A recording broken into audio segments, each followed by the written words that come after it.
My name is Maria Freitas, and I'm Senior Policy Advisor at FEPS, the Foundation for European Progressive Studies, that brings to you today online Call to Europe, which is FEPS' annual flagship conference that today sees its 9th edition. So we hope that you're sitting comfortably in your homes and that you have a strong cup of coffee or a tea, and most importantly, that you're ready, because the FEPS team will take you on an adventure, a Call to Europe adventure. So what will this adventure consist of? I hope that you're ready. This year's conference will be focusing on two themes that are at the heart of the progressive family: climate justice and gender equality. So here we are to take action with you. We are here to take action with our speakers. An impressive lineup of speakers, actually, but we will tell you a little bit more about that in a few minutes. So we believe and we focused on these two topics, FEPS that is, not only because these are at the heart of the progressive family, but because we firmly believe that these two issues should be at the heart and center of the post-COVID strategy for Europe. And today, it's a very exciting day, of course, for FEPS, for the FEPS team, its partners and member foundations, because it's the first day of our conference, our online conference, and the dedicated theme of day one of Call to Europe is climate justice. So first and foremost, thank you very much for those of you who are zooming in and joining us from Facebook Live. And let us see of your engagement today. So how about some, likes on Facebook, some hearts for climate justice, some thumbs up if you're joining us from Zoom. Do tell us if this topic is important for you and whether it should be prioritized by Europe's progressive leaders. For the next couple of minutes, my sole mission is to motivate you, our participants online, to take action with FEPS for climate justice. And I will tell you how exactly you can do that. It's pretty straightforward, actually. So on Twitter, you can tag FEPS_Europe with your message for climate justice or with your message for Call to Europe. We want to see those selfies coming in, and be creative. The hashtag that we will be using is Call to Europe. So how about as well that you show to the FEPS team and our partners that you're having fun with us. You can also follow FEPS on Instagram. It's the same, FEPS_Europe, and share your Instagram story with us. But remember, you need to mention FEPS Europe and tag us if you want FEPS then to further share your story. We are counting on you because we want to make this a truly pan-European adventure with you. On the other hand, if you're making a selfie on Facebook, it's the same. Don't forget to make it a public publication and tag FEPS Europe. So a little bit about our program today as well. What do we have in store for you today? I already told you, it's a pretty exciting program. We will have, first and foremost, an interactive and participatory fishbowl discussion on climate justice. Then we will have a Eurovision session where the FEPS team will take you on a virtual tour to some of Europe's capitals, which are leading the fight against climate change. We'll have a plenary session too, where we will discuss the ways in which progressives can be the political force leading this fight. We want climate justice now, right? Last but definitely not least, we're also truly honored to have Mr. Dan Jorgensen, Minister for Climate, Energy and Utilities of Denmark, with us, followed then by FEPS President Maria João Rodrigues. I cannot emphasize this enough. The highlight of FEPS Call to Europe is you, your participation, your contribution. So how about I check if you had your coffee or your tea yet?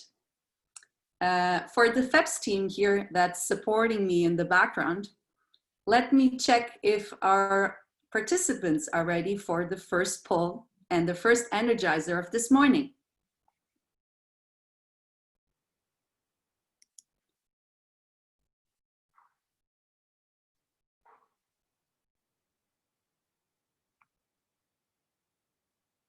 So just a couple of minutes.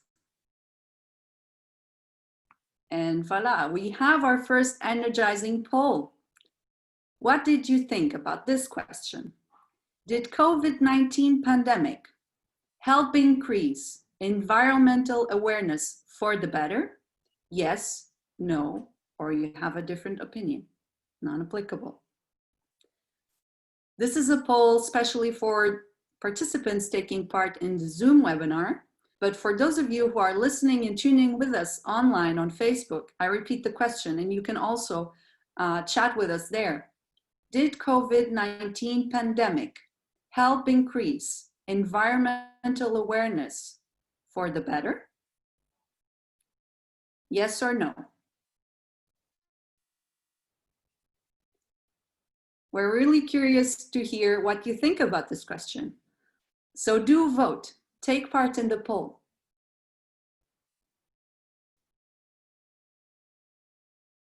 And also just a little notification for the speakers that are already online with us. You cannot vote on this one, but we're pretty confident that your answer would be yes.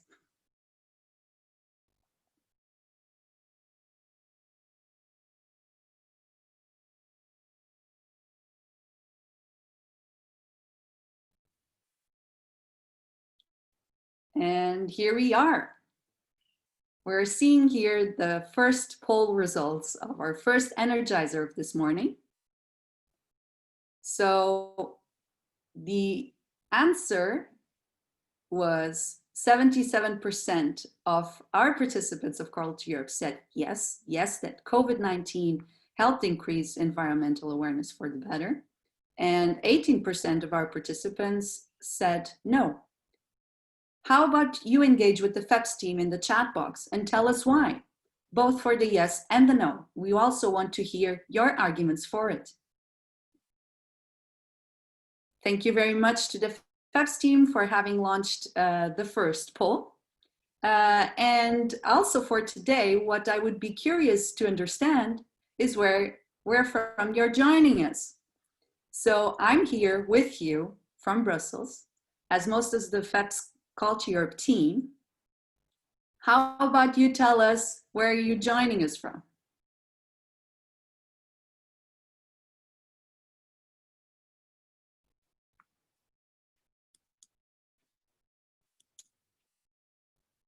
Do make use of the Zoom chat box, also Facebook Live.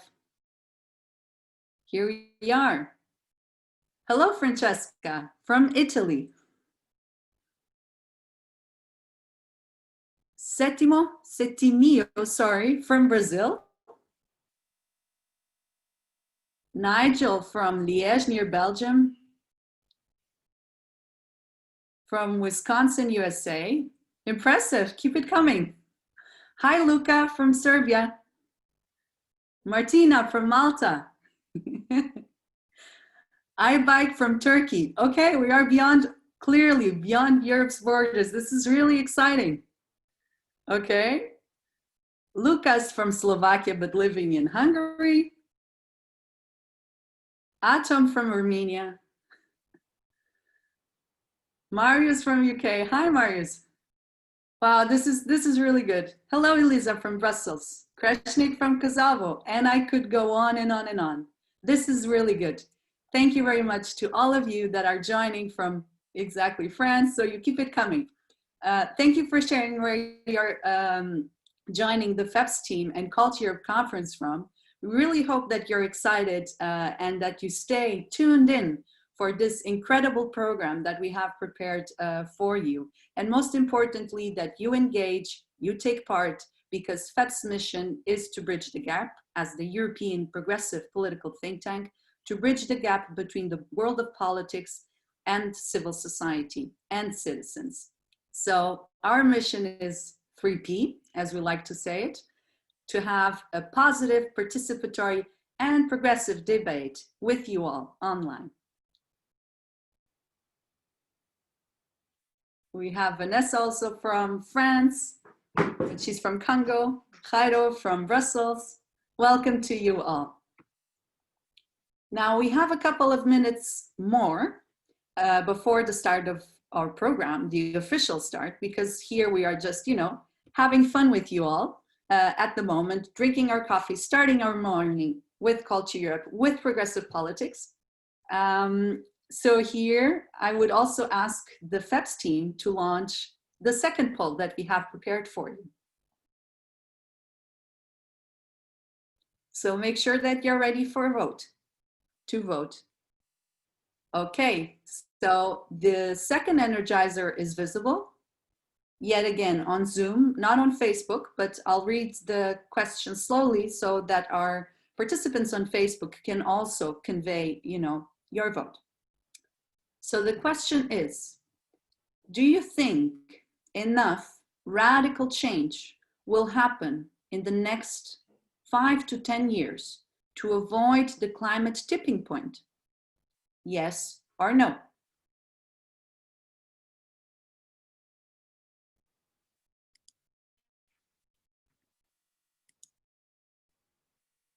So here, just a few minutes.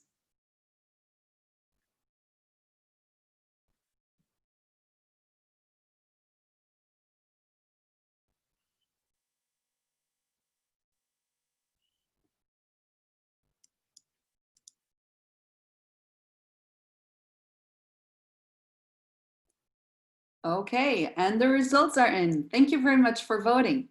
So 67% said yes, that they think that enough radical change will happen in the next 5 to 10 years to avoid the climate tipping point, whereas 33% said no.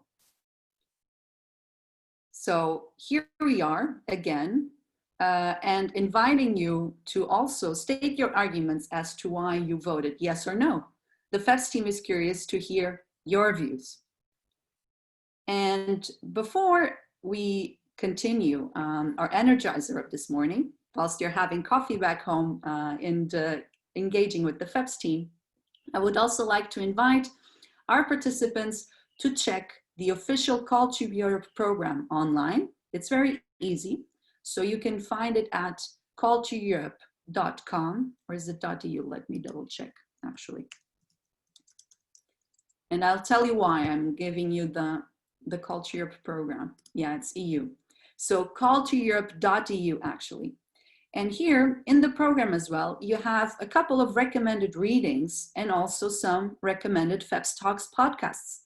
So I also would like, you to check them out. We have a great network, a network that expands Brussels' borders, Europe's borders.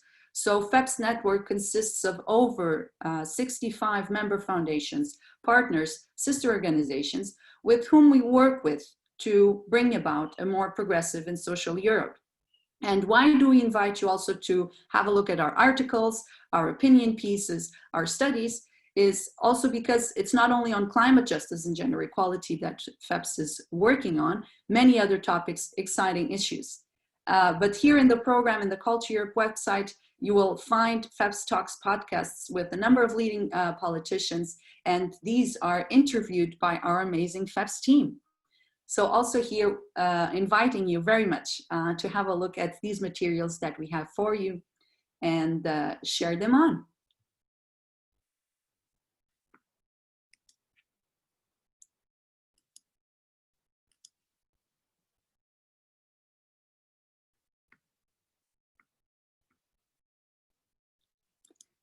And since we have a couple of minutes still, and I know that you would enjoy very much to read FEPS articles and materials whilst you're having your coffee, I'm going to ask you, what do you think about climate justice? Why is it important for you? Can you tell me by chatting in the Zoom box or by, sharing your views on Facebook Live, please? I'm pretty sure that, our speakers would be curious to hear a little bit more about your views on this topic. Do you think climate justice is important or do you not? And tell us why.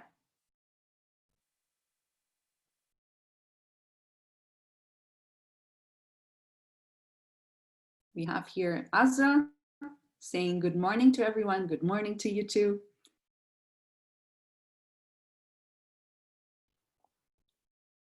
The Zoom chat box is not very active. I'm wondering why. Ah, voila. Here are the first messages coming in. Thank you. Climate justice as a prerequisite for social justice, Elisa conveys. Thank you, Elisa. What do the other participants online think?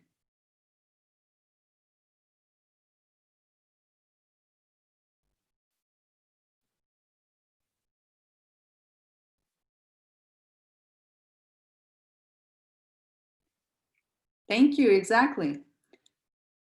I hope I pronounced your name correctly. I bike Kosteshi. It's a great threat that directly targets humanity. That's why it's really important. Yes, and it will be at the focus and center of today's Culture Conference. Francesca from Italy, I remember. Climate justice is just another way and more urgent to address the issue of global justice. Really, it's really good that you're engaging with the FEPS team. Awesome. So our speakers are also in the back end of Zoom, just waiting to come in and start the FEPS Culture Conference. They're following here as well our chat box. Or perhaps should social justice come at the same time, inquires Nigel. What do the other participants think?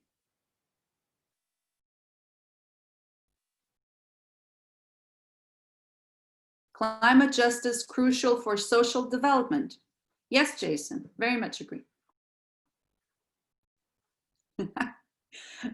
Sorry, I like the pronunciation is not is not good, but I tried.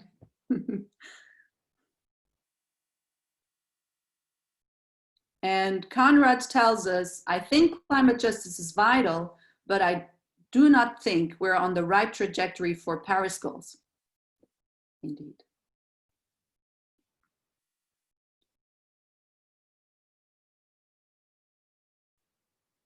Very good. Martina, it's because climate justice is for every community. We need to do better. And speaking about communities, even tomorrow when we will speaking about the gender equality dimension of Culture Europe, you should tune in. We're going to have local and progressive politics testimonies, just a sneak peek, but don't tell everybody that I told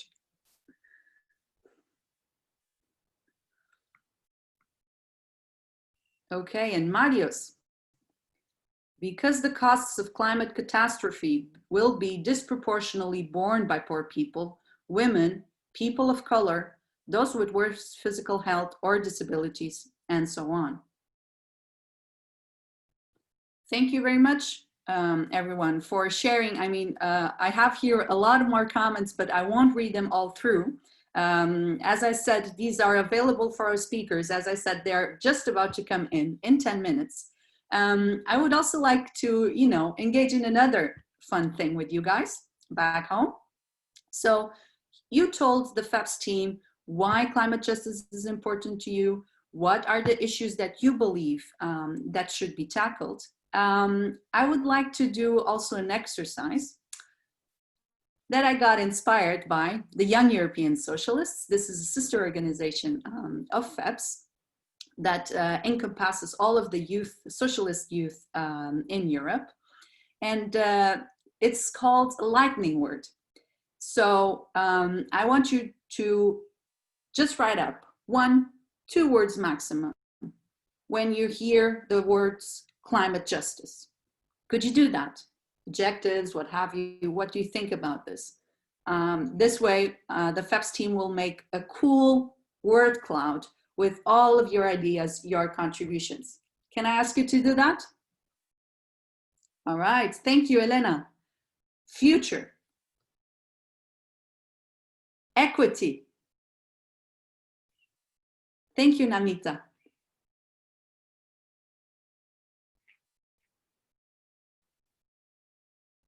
Conrad, carbon tax. Thank you. Solidarity, yes.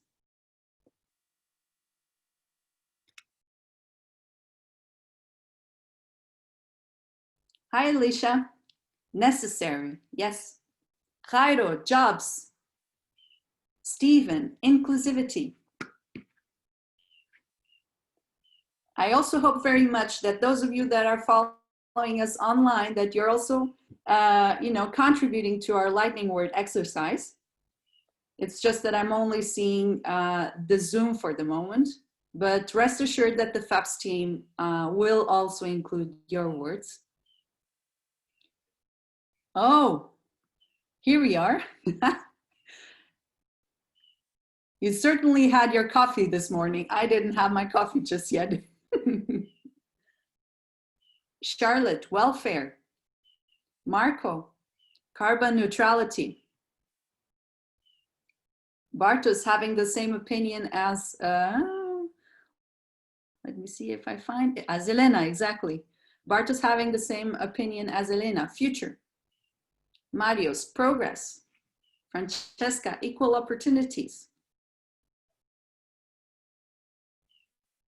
Green Deal. Indeed, the European Green Deal. This is the flagship initiative of the present European Commission. Do you think it should be prioritized, and why?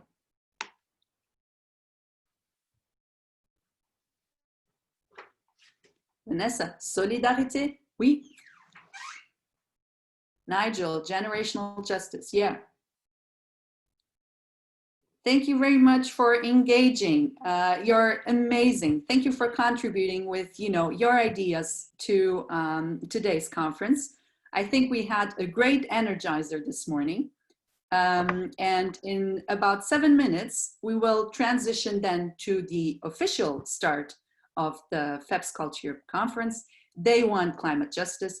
So do stay tuned in. The program will span for from 10 until about midday. And we know it's a bit of a time nowadays when we're all connected and all Zooming, but we promise that we won't disappoint. Culture Europe does not disappoint because of its interactivity, inclusivity, and most importantly, positive debate for a Europe that we want. And I see that everybody's still on Zoom very much engaged. Thank you very much. Before the 10 o'clock, also a sneak peek that we will transition then the moderation of Culture Europe to my colleague, Celine Gedge, who is FEPS Project Officer. And we will start with the fishbowl. Could you tell me if you know what a fishbowl is and whether you're excited to take part in it?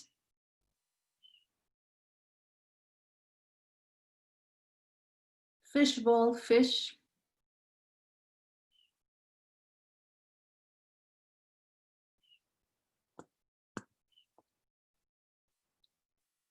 Maybe not.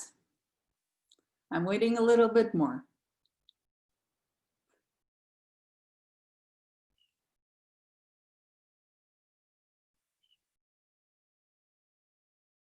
Yes. And thank you very much, Suzanne. As I said a couple of minutes before, we have a number of articles dedicated to the topic of climate justice. So here our colleagues are already sharing it on Zoom and on Facebook too, I believe. Have a look at these materials. We hope that these can inspire you for today and for the days to come.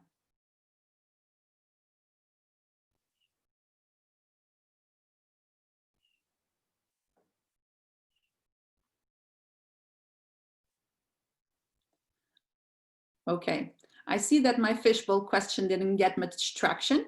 So it means that, well, for one, you might not know it or you're just expectant for the next 5 minutes. So I would like to thank you very much for these 30 minutes of the morning. It was really good to engage with you online. Most importantly, I hope that you will also tune in tomorrow morning, same time, because I will be there with you for the Energizer for gender equality. Now, in the last 5 minutes, maybe you want to have just a quick break, but at 10 o'clock sharp, we will start with the official program of Climate Justice, Call to Europe, Take Action for Climate Justice. So thank you very much for your engagement, and see you in 5 minutes.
Morning, everyone. We're just waiting a couple of more minutes. My name is Celine Gedge. If you're just tuning in, welcome to our 9th editions of the Call to Europe flagship conference of FEPS. Maria has already, my colleague Maria Freitas has already energized quite a lot, our audience that's joining us today through Zoom, but also Facebook Live. So welcome from the Facebook Live too. We're going to be joined today by really amazing speakers, and we're very excited to have this first edition that is going online. So that's, FEPS also adapting to the new times, and we're very excited that you're here to do it with us. I'll be just waiting a couple of more minutes to make sure that, people that are just tuning in for 10 o'clock have the opportunity to join us at the same time. But yeah, as Maria has already encouraged you, be interacting with us through the chat box on Zoom, but also on Facebook. Have the colleagues will be very active on the FEPS backend, let's say, and gathering all your questions. Please, if you have questions, address it to the speaker that you want to address it, and we'll do our best to convey it to him, her. So yeah, once again, very welcome.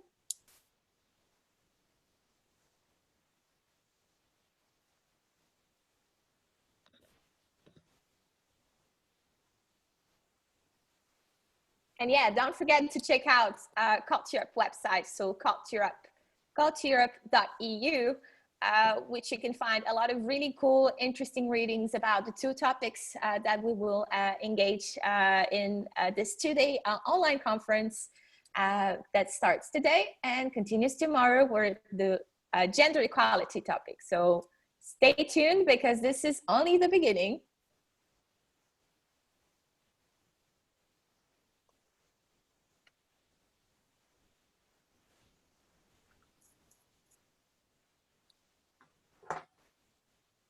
Right, it's almost like doing countdown, for New Year's. We're 59. I hope you had your coffee, you had your break, as Maria encouraged you to do, because this is going to be a very intense but very interesting conversation until 12 o'clock with, a super lineup of speakers, the participation also of a keynote from the Minister for Climate and Utilities of Denmark, Dan Jorgensen. So please stay tuned.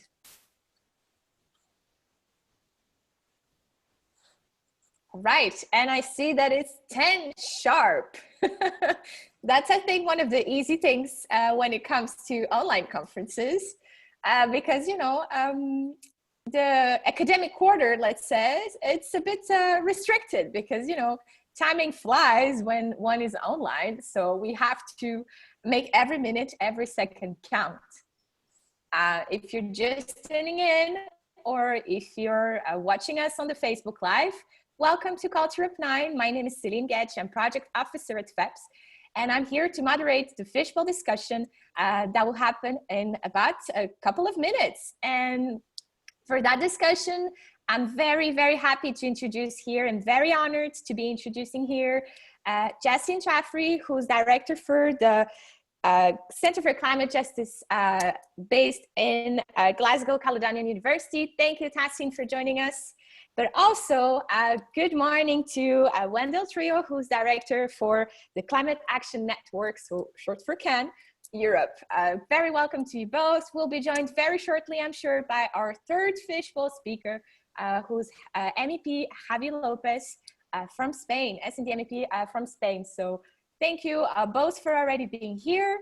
I'm just going to explain, if you allow me, what's the fishbowl method, and then the floor will be back to Tassin and then Wendell, respectively, for the 5 minutes of introduction and the first inputs. But perhaps for the ones who don't know this fishbowl method, this is meant to be a very, very interactive method. And here I really, really count on you, to be chatting, to be sending your questions and, in the chat box on the Facebook Live, because I really would like for you to imagine that, we're in this space all together, and we have at the heart our speakers and an empty chair.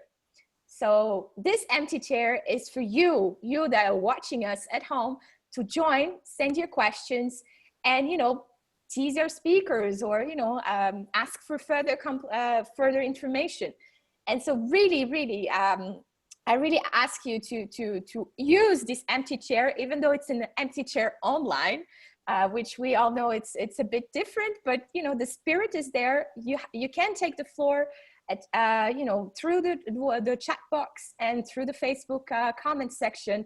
And, my colleagues and my FEPS colleagues who are in the background will make sure that this question reaches the speaker that you want to reach it. So don't forget to say, hey, this question is for Tassin, Wendell, or Javi. Don't forget that. So yeah, this is really, don't be shy, because this is really an interactive discussion. And I see here that Javi just joined us. So welcome, Javi. Good morning. We're very excited to have you three here today. And, since you're just joined us, Javi, I hope you don't mind that I put you in the hot spot for the first introductory remarks. So the floor is yours for 5 minutes. And yeah, guys, just interact with us. Javi. Well, thank you very much. It's a pleasure to be here. Thank you, FEPS, for organizing this kind of dynamics and trying to be interactive and part of the public conversation as a foundation in Brussels. Well, my introductory remarks, what will mean COVID and the coronavirus for the climate change and the climate action, and what kind of link should have the recovery action in our economy and the Green Deal and our green dimension and transition that we will need for the next 10 years.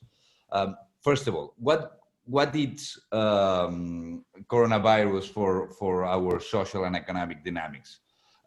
First of all, I think it will be a great magnifying glass. After these months, we can see everything, our social gaps, economic gaps, dysfunctions, probably better, even democratic and institutions dysfunctions. This is the first point. Secondly, the coronavirus, I think, explains quite well the limits of the human beings of controlling the nature, and how disruptive could be something that is out of our control, that we created in our interactions, and how disruptive that could be, no? Because what happened the last 3 months this kind of extreme disruptive is only a small signal of what kind of things can come in the next decades with the climate change. Third, I think it will be reorganization of our national security threats. During the 20th century, basically like traditional conflicts were in the center of the national security threats. 11 September had the potential to change our priorities in terms of national security threats, no more asymmetric threats and conflicts, and putting terrorism in the middle of all the national security goals and work. Well, and the pandemic that we saw with coronavirus has the potential, I see, that put our relation with the nature in terms of national security conversation. I think, like, and it's a good point too. It's a good point. These are, in my view, the three elements that we see clearly. We are facing extreme downturn of our economy, probably 8 points of the GDP in the Eurozone, maybe worst in some places in the south of Europe, probably more 10, 12 points of the GDP. In Spain, in my country, for example, you have to come back to the Civil War to see something like that in GDP numbers. The point here is during these months or probably years, we will mobilize, if we are clever and smart, and I think we are moving in this direction, we have to mobilize an enormous amount of public spending, to recover our economy, to try to minimize the social damage of the situation, and so on, like Keynesian policies. The member states are doing that. We are now discussing the possibility that we are Europeizing this fiscal stimulus, and it will be the first time that we are doing something like that, with 750 billions, trillions in English, and billions, sorry, billions. And we will decide what kind of policy we should do with this amount of money. Even in state aid, the member states spent the last months 2 trillion in Europe. We have massive state aid of the first step in real fiscal capacities in Europe, and then we have the member states doing their policies. The point here is, if we can use the lessons learned through the coronavirus and use this amount of money of public resources, not to try to come back to January 2020, something that it will be physically impossible. If we can use this money to a green transition, something that it was in our agenda already, a transformation of our industry, spending in buildings and infrastructure, obviously changing the funds of our energy, trying to mobilize resources and to be more smart in how agro is organized in our society, and obviously mobility, that is the fourth element, important element in this low carbon transition that we are trying to move forward. And it's possible to do it. We have this opportunity. We learned some important things during the last months in terms of national security, disruptive nature, our interaction, what is coming. And we have an enormous amount of resources now on the table to spend the next 2 years, 3 years, something that we have to do it to try to recover our economy. then do it in a smart way, in a green way for the next decade. I think this is possible. It was a warning signal, the pandemic.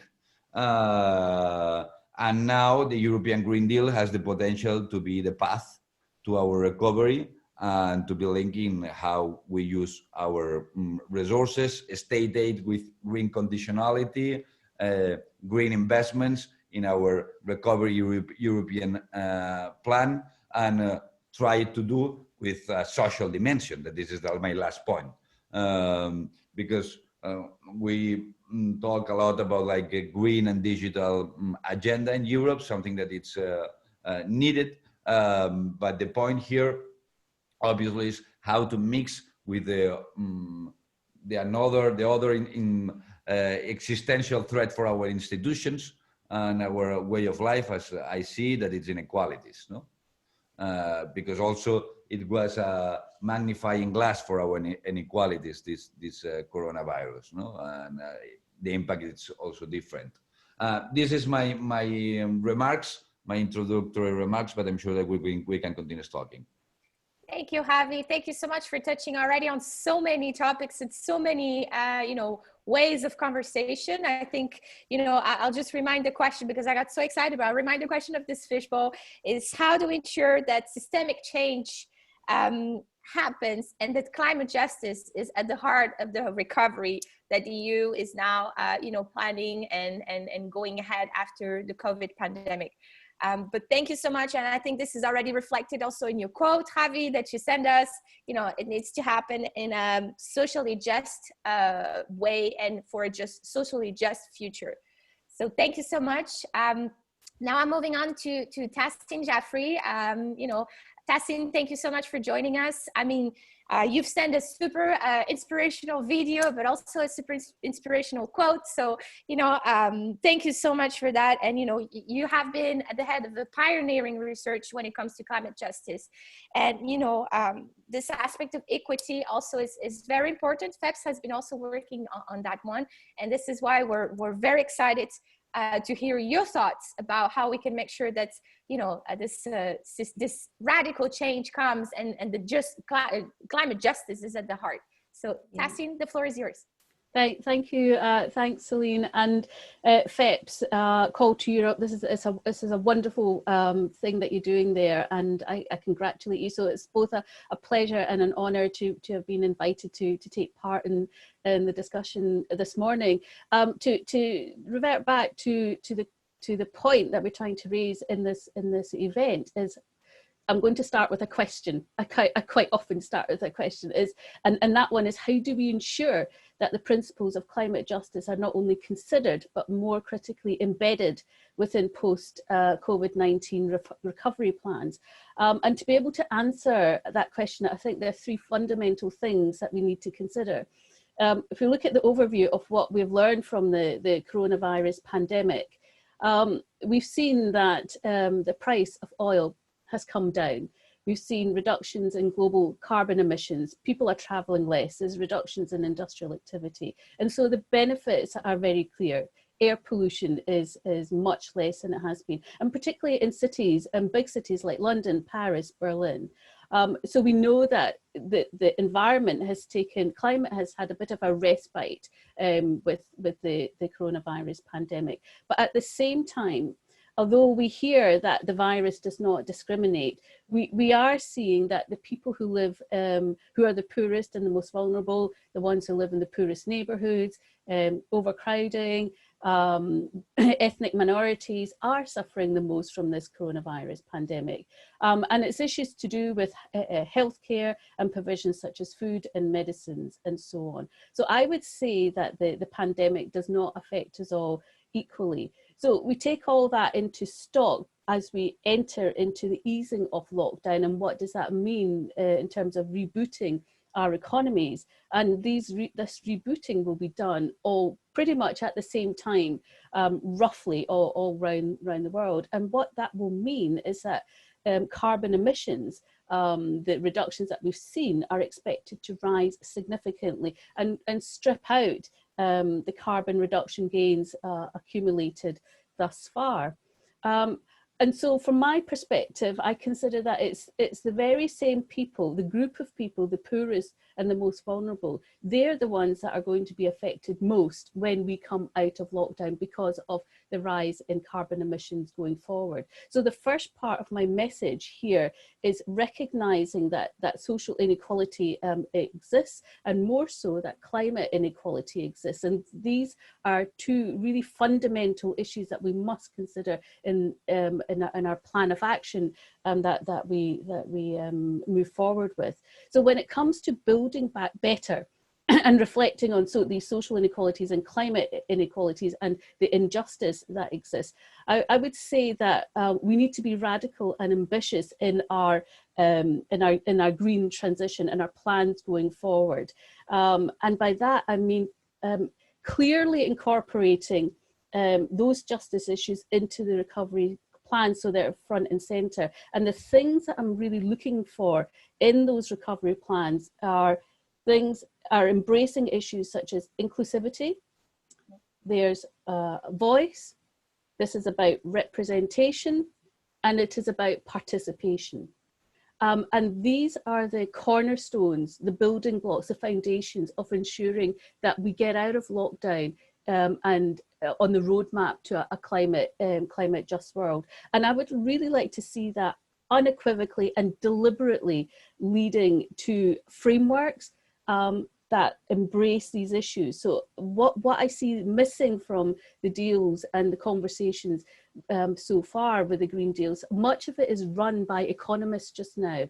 And my heart goes out to looking at the package of practices that are out there just now, because I would really like to see some sort of framework that talks about those building blocks that I'd mentioned earlier on. So that is the second kind of like part of my message. So moving forward into the future over the next sort of 5-10 years, what would I like to see?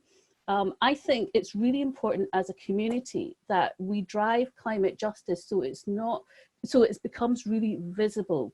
And it's not just something that's conceptual and abstract, which is quite often considered in that manner. And I can understand that there's a lot of call for climate justice, but where we really need to come in is show that this is something that's practical and practice-based, and it's underpinned by clear guiding principles. So this guide on how to do this, we need to demonstrate that if we follow the track, if we embrace climate justice principles, we will lead to a number of tangible outputs. And I think people are really looking for that. So it's not just woolly, and I hate using that word, but it sometimes comes across as something that's, ooh, you know, what is that? What does it look like? What does it mean? What does it tell us?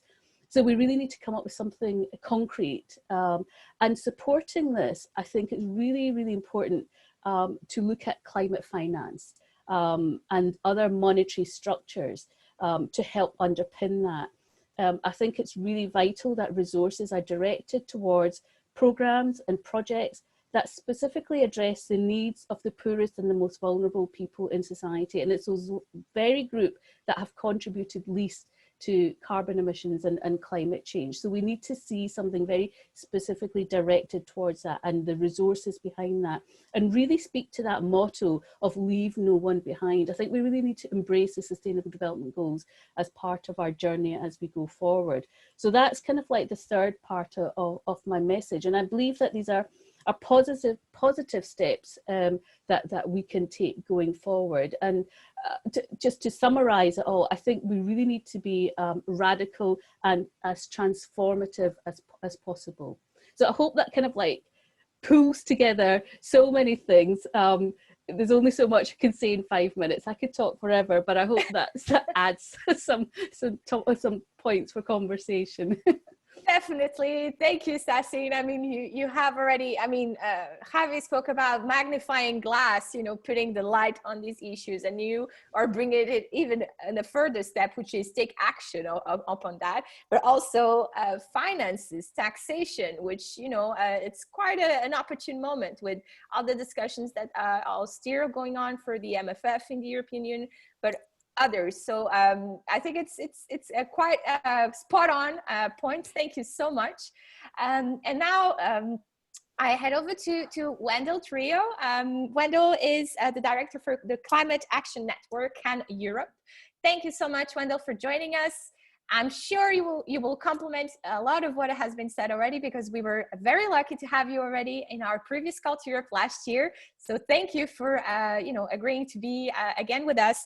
And your quote that you sent to us speaks about a very concrete proposal on the 2030s targets. So I hope that you can further enlighten us on that point, and the floor is yours. Thank you very much, and thank you very much for giving me the opportunity to participate in this very important debate. Previous speakers have already referred to it. Of course, the COVID-19 pandemic has had a huge impact, both in terms of health, but also in terms of economic and social issues. And it is very important to recognize that this is the kind of disruption that we actually want to avoid. And if we want to avoid this kind of disruption, we need to tackle climate change, because otherwise we're going to have this over and over again, many times in the future. It's important to recognize that not only the health crisis as such is having different impacts and is impacting those most vulnerable more than others. Similarly, the measures to tackle it have actually also impacted much more those who are more vulnerable, in terms of those who are more vulnerable in terms of jobs, but also the children that are from poorer households have not been able to join online classes, etc., etc. So it's good to recognize that there is actually always a number of social measures that needs to be taken into account. And when we speak about climate change, we see the same things. We want to avoid that those who are most vulnerable will be most impacted by climate change impacts, but we also want to avoid that the measures we take to tackle climate change, that they are impacting those who are poorer and more vulnerable more than others. So it's two basic components that we see both in COVID as in our climate change policy. So we want to avoid climate change, and in some way the economic disruption that we're facing now can be also an opportunity. As it's been said, to build back better, it's an opportunity to do things differently, to go into a certain direction, and to use the money that is available or that might be available to do better things. Now, what is extremely important is to make sure that we know where we're going to. What is the better thing that we want to do? And there we need to listen to science, for instance. It's very clear. Commitments that countries have currently taken under the Paris Agreement, they will bring us to a temperature increase of around 3 degrees or more. That is going to be devastating for life on Earth. And scientists have said through the latest UN emissions gap report, which is kind of looking at how big is the gap between what countries should be doing and what they're willing to do. And that emissions gap report says that in order to stay with the limit of 1.5 degrees of warming, which was agreed in the Paris Agreement in 2015, to do that, we need annual emission reductions of more than 7% a year.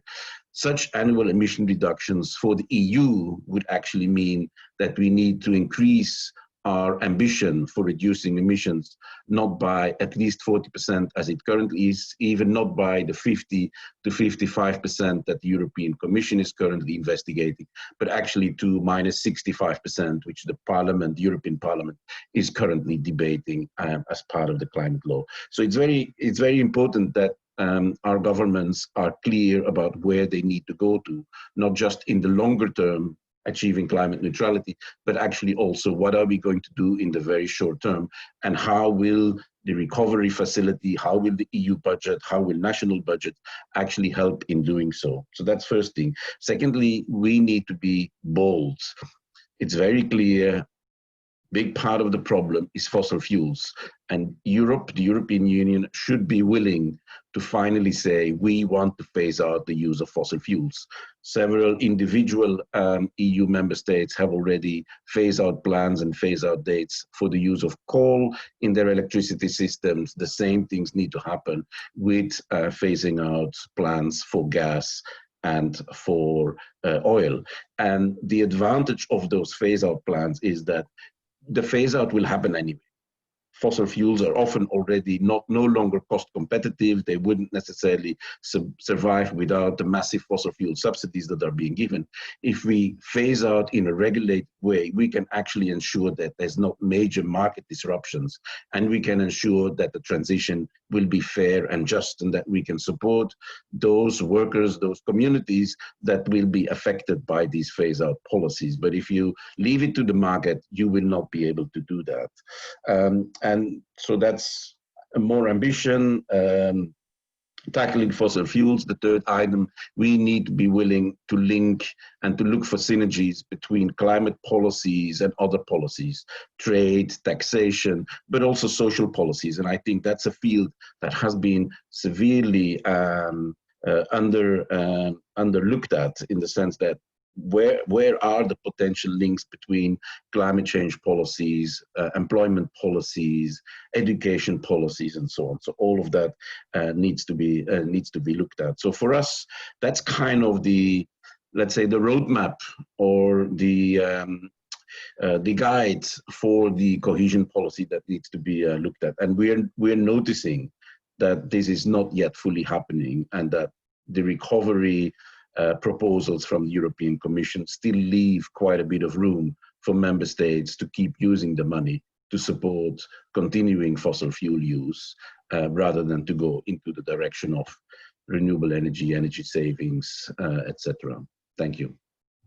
Thank you, Wendell. I think very straight 3 points there that you just mentioned to us. And now, I mean, we had these 3 great contributions coming in. It's your time to take the floor, and I see some questions already going on in the chat box. Please visualize we're having, this empty chair here in our online discussion. It's for yours for the taking. And I have one question here that comes from Dasa Silovic. Hi, Dasa. And it's a bit related to what also Wendell was saying about a just and fair transition. But she focuses more her question on the EU accession countries. So I think that's an interesting one to put it out there. But whilst I give a bit our speakers the time to reflect on that, but also have an opportunity to really, to the point, react to each other if you have something to say. Please, you have like 1 minute to do so. And please, everyone, continue sending us the questions. It's super exciting that you are able to chat with us.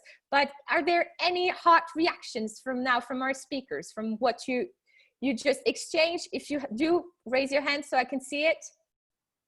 No hot reactions. Okay, so who wants maybe to elaborate a bit further on the question of the accession countries? Wendell, where is yours? Yeah, well, obviously, everything I said also applies to the accession countries. I think it is very important to look at climate change as an opportunity to actually also improve on social, environmental policies, etc., because we truly believe that it makes sense economically to invest in the alternatives. They are cheaper, they offer more employment, etc. So in that sense, also for countries that are poorer inside the EU or outside the EU, there's a lot of things to be gained. The European Union has a treaty with many of the accession countries, specifically on this issue, which is the Energy Community Treaty based in Vienna. And for us, it is very crucial that the EU tries to work with the accession countries to prepare them much better to align with progress in EU on climate policies, be it on the 2030 target, be it on reporting and so on. And that the EU is also very clear on ensuring that it can support those countries in building up stronger structures and administrations to do so. And there we are actually relatively pleased that the recovery proposal does include a strong part for international development and neighborhood policy. So I think it's very crucial that we bring those countries on board, also because it will be beneficial for themselves. Thank you, Wendell. There's a few questions coming in, so thank you guys for sending those over. But whilst we're waiting a bit more, I would perhaps ask the colleagues. Tassin, please take the floor.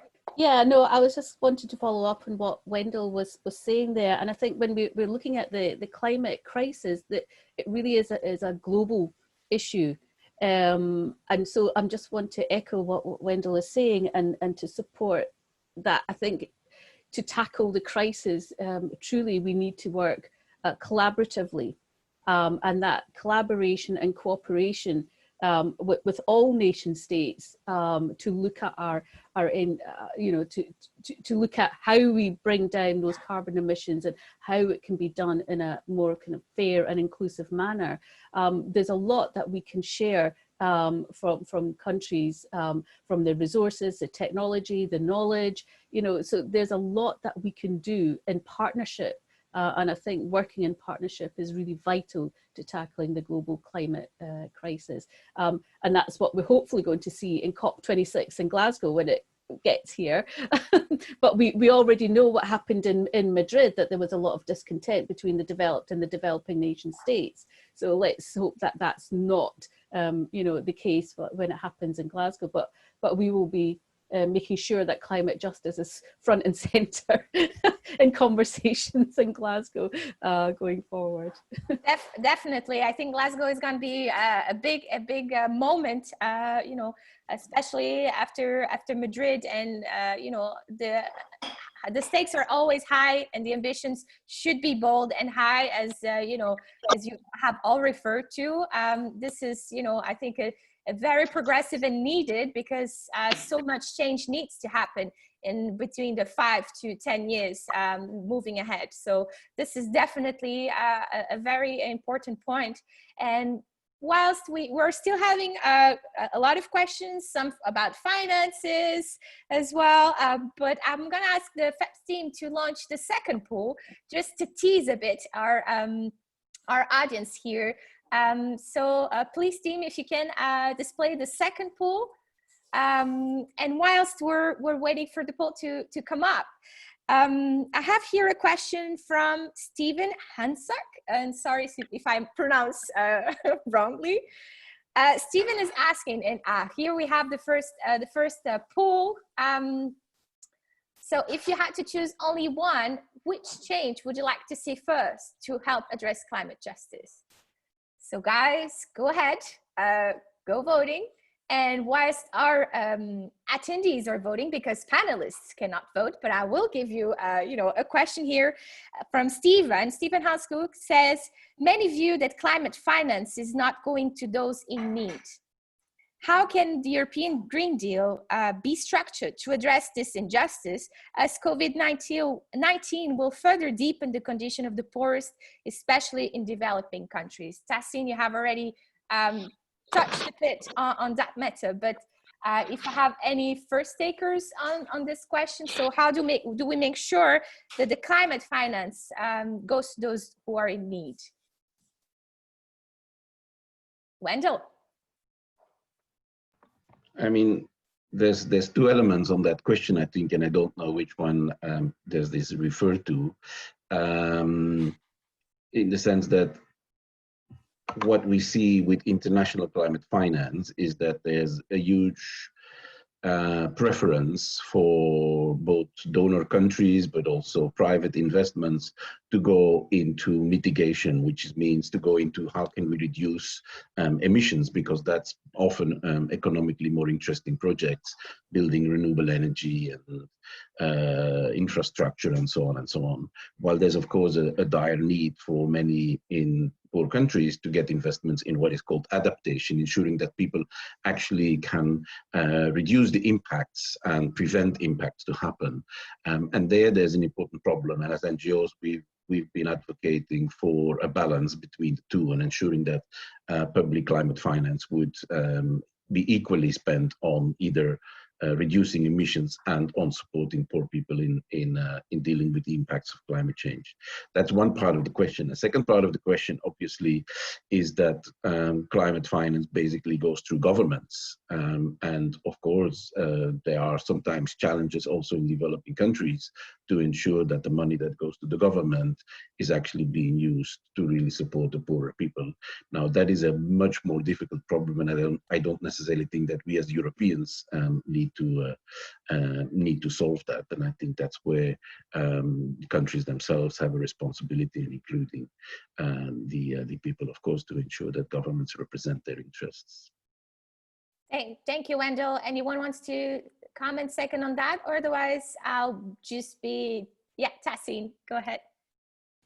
Yeah, so I was the one that picked up on this at the beginning. I think it's, I think going back to the point I was making earlier, I think if we really want to address social inequality and climate inequality, it needs to be underpinned by action and resources. And I think with the new Green Deal, it would be really great to see a structured framework directed towards programs and projects that really are embracing the needs of those who are going to be hit hardest with climate change. And we know that the predictions for climate, we're already on track for a 3-degree rise, as Wendell had mentioned earlier. And it's these people in these inner neighborhoods, the ones with the poorest, in the poorest living conditions, the elderly, the vulnerable, they are the ones that are going to be suffering the most. So we need to see some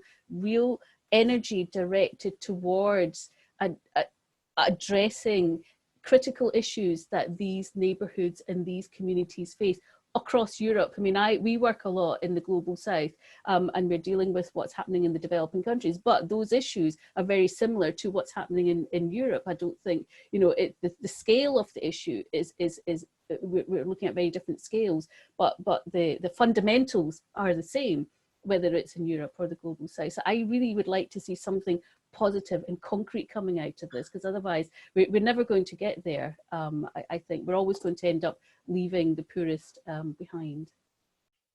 Thank you, Tassin. And there's a lot of questions coming from the audience, from the participants on the this international dimension that we're just talking about. And unfortunately, we don't have the time to go into details to every single one of them. But may I ask for the colleagues to screen the results of Javi? Do you want to come in? Yeah, Javi, hold on, because we need to unmute you. Yeah, perfect. We have a lot of questions related to this international dimension, and like what we can do if, like, USA or Brazil or other international actors, they don't want to participate to this like challenge that we have to face. Well, the point is, like, we can use our multilateral tools to put on the agenda and push as Europe, but also we have like a real elements to push, and not only in terms of dialogue. We have a single market that is the European market. We can put conditions to enter to the single market. This is one of the biggest, well, it's the biggest market here in the world. And then for the rest, for our trade agreements, we can use this access to put conditions to the rest. This is something that we can do, we should do, we are starting to do. This first of all. And then secondly, we have like new tax discussions that could be used in this dimension to push the rest of the world. No? The carbon tax adjustment is a clear option that you can use to say to the rest actors, if you want to enter in my market, you have to do this kind of efforts, because like, don't do it, it will be counterproductive. And this is like the kind of discussion that we should have, no? Definitely. I think, yeah, the soft EU tool there needs to be really visible through trade agreements. And Wendell, I see that you want a hot comment on that. So Wendell, the floor is yours.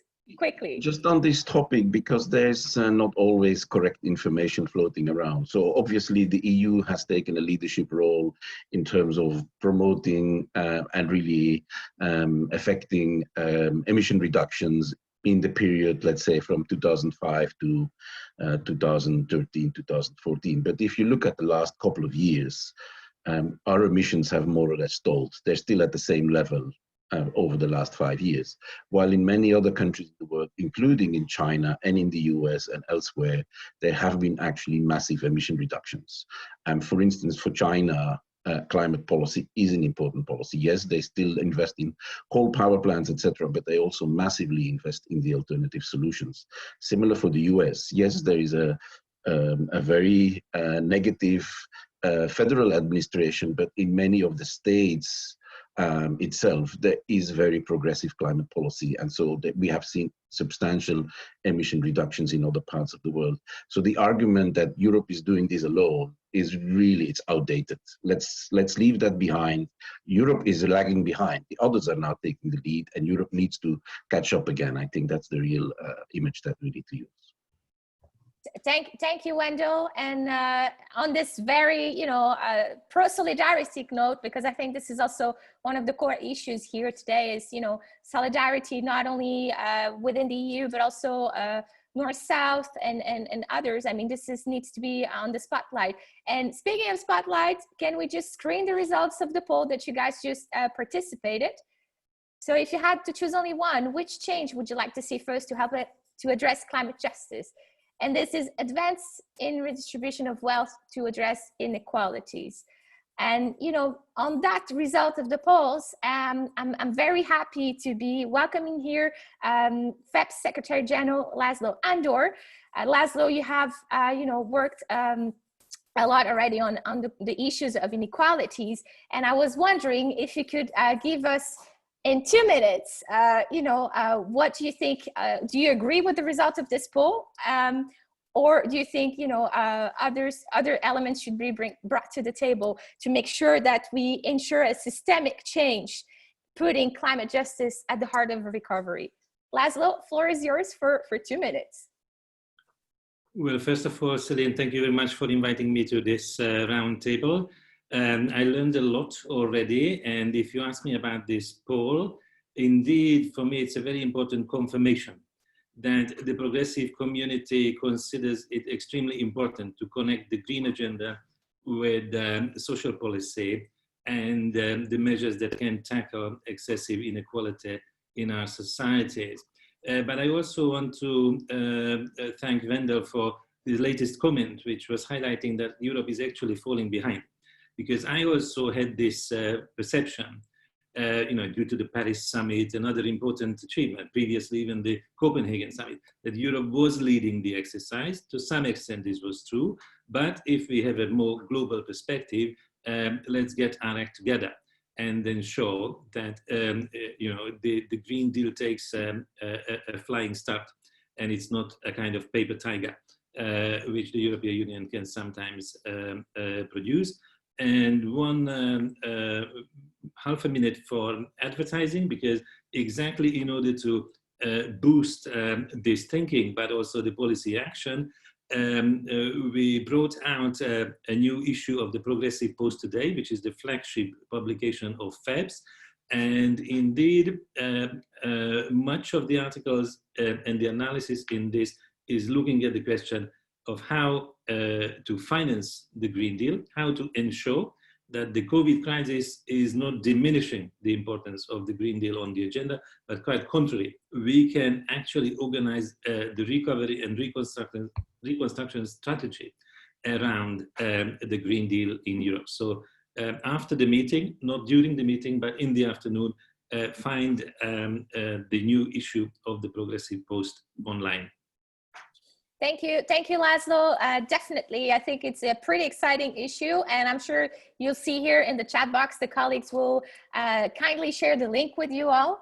And before, unfortunately, I have to close this. This has been such an exciting conversation, and thank you so much for all the questions you have sent very interesting ones, you know, and unfortunately we don't have the time to go all of them, but I hope that, you know, you leave this first fishbowl discussion and that you stay with us for the panel that follows here, and also for the keynote of the Danish minister, Dan Jørgensen, just around 11:45, if I'm not mistaken.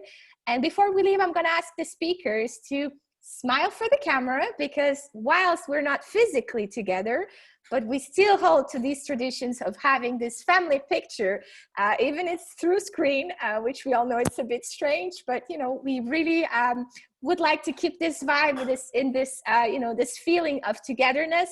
And I advise the colleagues who are on the back end office, thank you so much for all your help.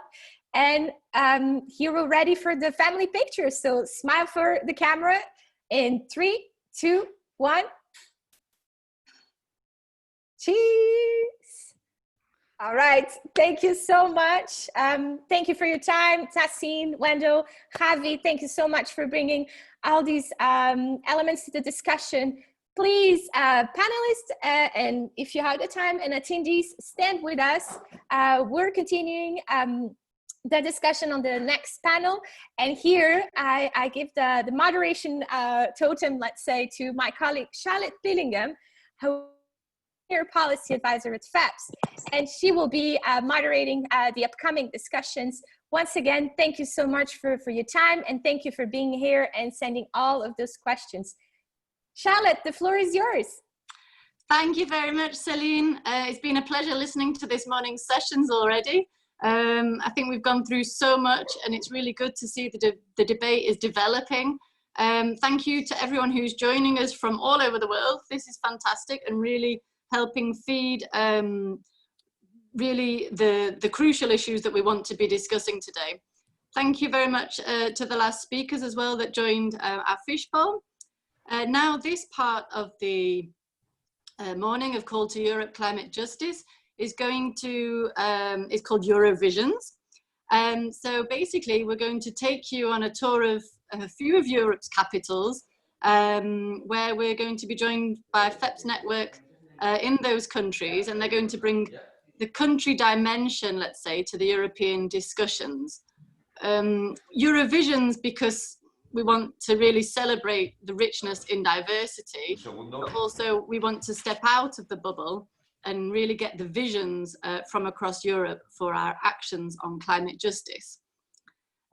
These 3 countries were also chosen because each has an interesting political element that's been brought about by an increase in green issues on the political agenda.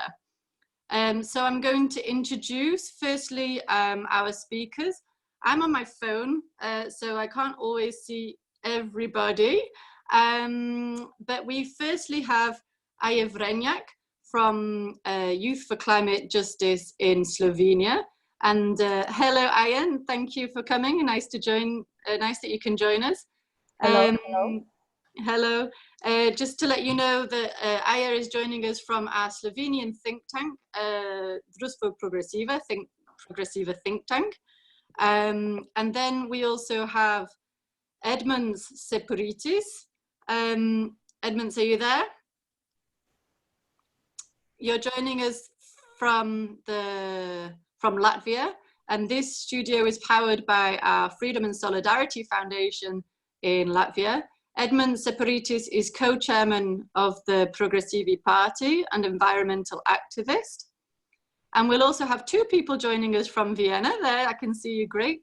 That you're sat together, social distancing still allowed. So from Austria, our Renner Institute partners, we have Nina Abrahamczyk, who is member of the Vienna City Council in Austria, and also Anja Pirces-Kalava, who is Secretary General of YES, Young European Socialists, and USI, the International Union for Socialist Youth. So this is great. I'm going to firstly, before I forget, please can we do a family photo? So if you smile for the cameras, my colleagues in the background are going to take a screenshot of us. So 1, 2, 3. Great, thank you. This is really helpful. And so we're going to be really looking at the question, how do we ensure systemic change for climate justice to be at the heart of the recovery plan, which is also leading from the last question of the other session from the fishbowl. I'm going to give the floor firstly to Aya, please. Hello, I am tuning in from rainy Ljubljana. And it has been said a lot of times, but the climate crisis didn't quarantine herself whilst this pandemic. It lingered in the background while COVID-19 merely took the media spotlight away. But unfortunately, clear Venice canals and fresh air above Beijing aren't enough for humanity to redeem itself in the name of all the destruction we caused that got us into this mess. Global warming may not be as trending as it was during the worldwide protests, but nature didn't stop bearing the scars of our systemic greed on her visage, and therefore, as climate activists, didn't stop fighting. That would be my introduction, because you were talking about Slovenia and other two countries representatives being invited to this event. Thank you for that, actually, because of our political stance currently. And I'm not going to lie to you, I'm a bit scared myself. Our country is currently ran by a man that most of the nation doesn't seem to trust, for he is of quite authoritarian tendencies, uses inappropriate communication via Twitter, etc., and was already sentenced for corruption before. Furthermore, I think that actions of his cabinet jeopardize Slovenia's status of and totally override all the legal, democratic, and environmental standards. For example, we experienced setbacks that were like a slap in the face for our movement that has been fighting for climate justice here in Slovenia for the past year. For instance, under the framework of official documents that plan to resolve the epidemic, in Slovenia, our government passed an intervention law which silenced environmental NGOs in issuing building permits, which simply put means that our nature can now be sold or exploited, which is something that most of NGOs here have been fighting against for ages. What is actually very interesting is that a series of nationwide protests have arose in the last month, demanding the current government to resign. So, you know, our situation isn't really ideal. They are quite peculiar, these protests, because they don't have an official organizer. And especially in the capital, Ljubljana, different agendas are put forward to back up our demands, but one of the loudest was for the rights of NGOs to have a say in arrangements about Slovenia's nature to be restored. I'm telling you all of this because what frightens me is that our government is phasing out the nation instead of bringing it in the time of crisis. We all know that endless economic growth on the finite planet is not possible, and this is the mantra I and many others around the world will continue to put forward until we aren't heard. And that's okay. Yeah. No, thank you very much. I think that you've really brought in some important elements there. I mean, you're talking basically about the importance of democracy also in the issues of climate justice. You've also mentioned natural wealth and is global warming, is it still cool? I think you were trying to ask the question. But we're quite tight for time, so I'm going to just pass on to the next person who's going to speak, but please stay with us, Aya, and thank you very much. You brought us some important messages. So Edmund Seporitis from Latvia, are you there? And please, the floor is yours. Yes, good morning, Europe. So yeah, my background is actually from environmental science, and then I have transitioned to environmental education and policies. So I had one message that I wanted to surprise you all with, which is that, in my opinion, climate crisis is actually one of the simplest environmental issues that we're currently facing. Now, by no means it's actually easy to solve, but at least what we have is that it's easy to measure. So my message is that because of that, we can use more clarity in order to achieve more just transition, more climate justice. So what do we mean? What do I mean by that? The first thing we can actually measure here, in contrast to other environmental issues, such as disappearance of nature, plastics pollution, pesticides, and so on, is that we can very clearly measure the concentrations of carbon dioxide in the atmosphere. We know very clearly the rate at which we are polluting the atmosphere, and that allows us to also look at the red lines that the scientists have put before us, and that Wendell actually mentioned in his presentation. What do we need to do in order to stay within the safe limits of the planetary boundaries? So all of those things together, I think, give us a very unique strength, which is clarity. And I would argue that using climate clarity is something that can really help us in bringing about the climate justice. Now, speaking from the Latvian examples, we've seen that currently the uncertainties in the environmental message is something that's almost always abused by the powerful lobby groups. For example, here in forestry, there has been a very Orwellian message put forward that cutting old growth forests and cutting younger trees is something that actually increases the carbon storage and actually helps the biodiversity, which is the furthest from the truth that you can get. There has also been a powerful lobbying interest from the natural gas industry, putting that as a sort of transition fuel. What we know is that, there's not that much time for transitioning to something else before going to very clear and green energy system. So you can mention a lot of these examples. If you have the powerful lobby groups, the one thing that they're always going to try to exploit is the uncertainty. The uncertainties that we have in the message. And what I believe is that the planetary boundaries, the sort of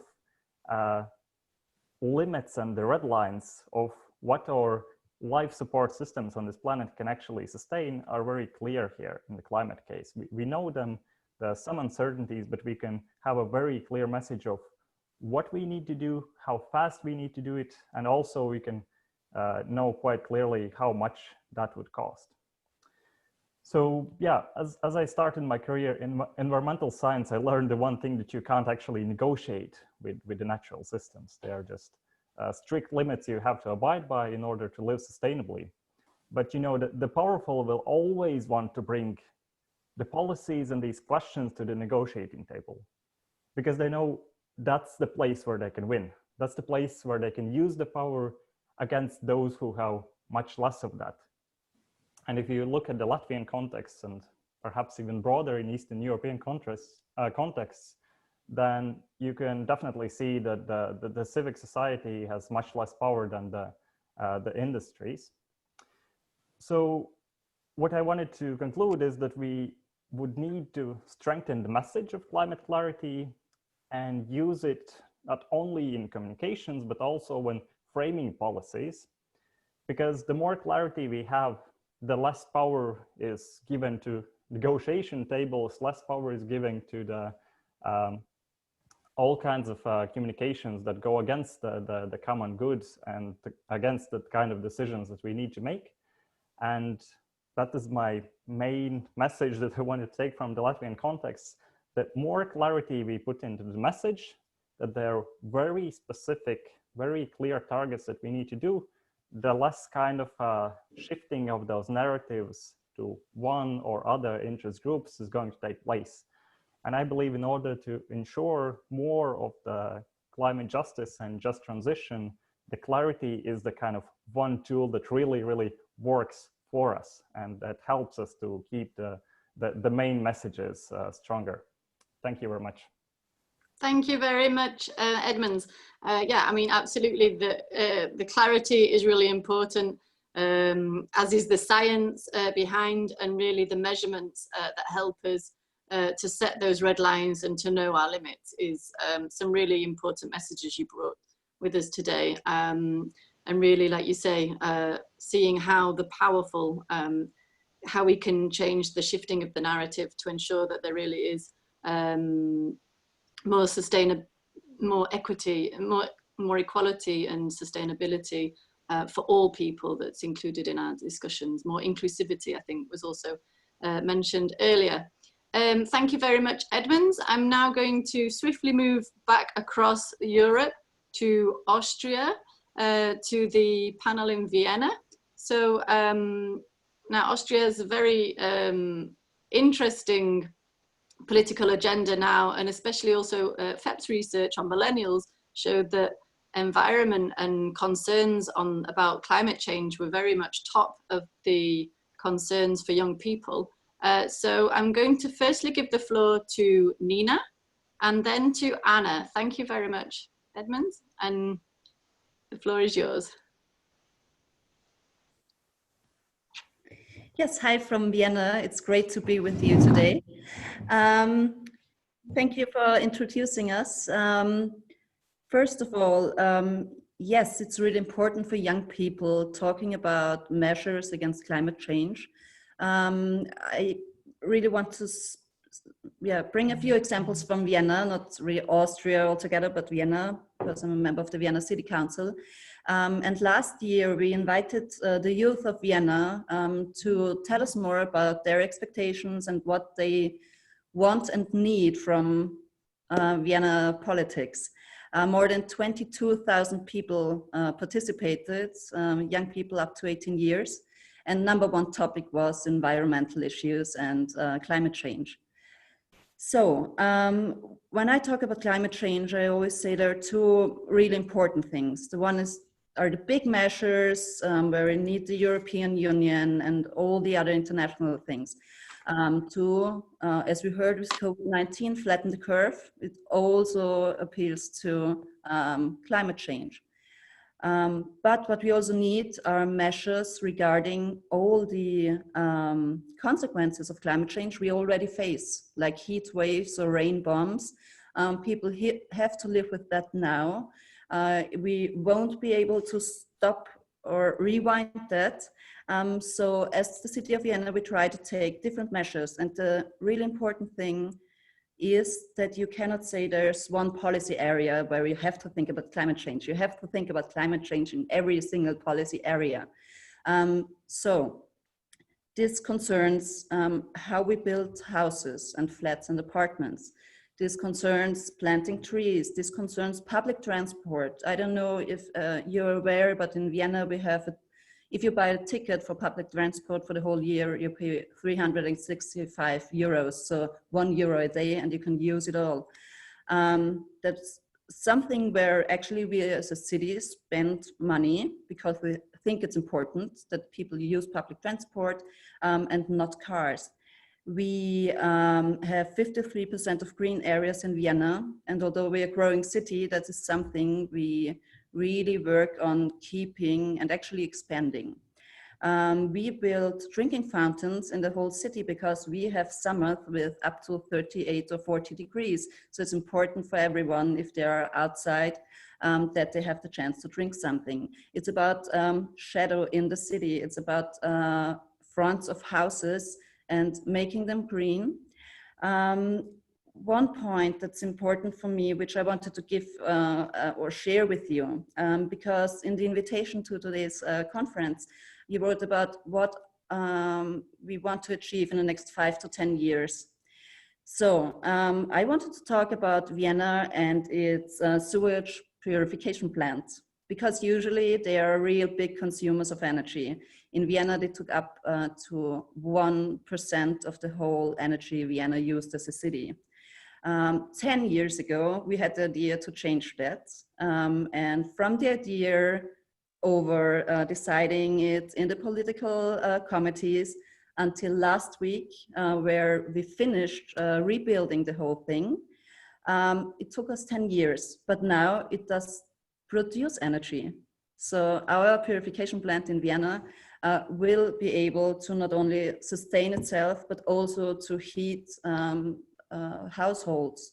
That's a really big step, but it also shows how much time it takes.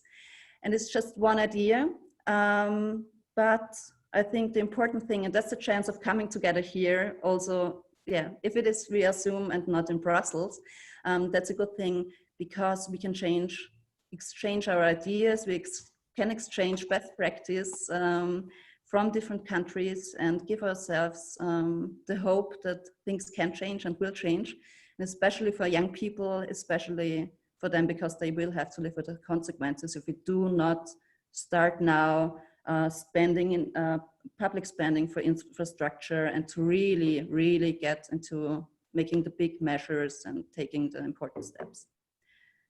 Lovely. Thank you very much, Nina. That's really nice to show us what Vienna's doing and what possibilities there are, and some really positive examples there. And like you say, time really is of the essence. But indeed, it's very important for young people that we have these policies in place. Nice to see that you're shuffling around. So I'm going to give the floor straight to Anna, please. Thank you very much. Thank you, Charlotte. First of all, I would like to express my appreciation to FEP's team, always coming up with very creative names of the meetings or seminars, because when you sent me the invitation regarding the session called Eurovision, of course, the association, the first comes with it is the Eurovision contest, song contest. And then if we compare it to the period where it was established, it was in 50s, when after World War, when Europe was kind of in a crossroad. And I can compare it to nowadays situation, when we are also in the crossroad of something very important. And as it was mentioned by previous speakers, I would emphasize, of course, the importance and influence it has, the crisis has on the young people and youth, not only from Europe, but also from all over the world, as I'm also representing the global youth. We experienced a lot of uncertainties recently, and especially when it comes to climate justice. I mean, we all know that last year, maybe even more, young people are taking over the streets. We are manifesting in all big capitals of Europe for climate justice. But unfortunately, this protest shouldn't stay only on the level of the streets and manifestations. Of course, it's one of the key and it needs to continue. But at the same time, it's important to institutionalize this somehow, to involve young people in decision-making, because in the previous discussions, it was mentioned, one of the key factors when we are talking about the Green New Deal is an inclusion and representation. So as long as young people are going to be the ones bearing the most of the cost of the situation, young people should also be the ones to have a seat at the table when the topic is about green transition, and it shouldn't be only that inviting a couple of young representatives and to use wash the conferences or agendas, but it's actually including them and listening them and having them a say that will be really implemented in the politics is important. And how to do it, of course, like we are in the social democratic progressive families, we are having a lot of conferences, meetings. Even FEPS last year organized a very important project, United for Climate Justice, where we came up already with initial base initiatives, how we can make it more inclusive. For example, when it comes about young people, we said that establishing the youth green councils or some kind of negotiation bodies inside different structures can be one of the key mechanisms that we can use to more structurized reforms. So therefore, yes, I would like to stress once again the importance of inclusion.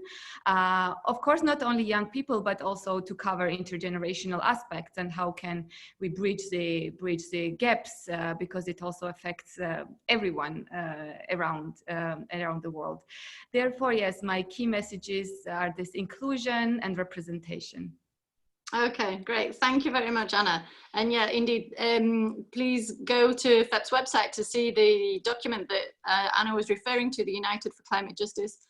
And yes, Green Youth Councils, as well as Future Generations Ombudsman is two of the proposals that we've brought forward in recent years. So we'd be happy to discuss those further as well. I think that we might have missed the screenshot. So we're just going to, before you leave, please can we just have another go at the photo?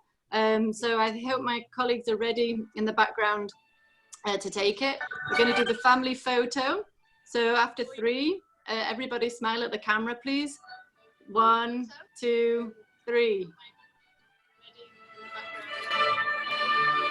Oh, we've got the music as well. I should have said, yeah, I forgot to say that, yeah, there's no singing today. I forgot to warn you when you got the invitation about Eurovisions as well.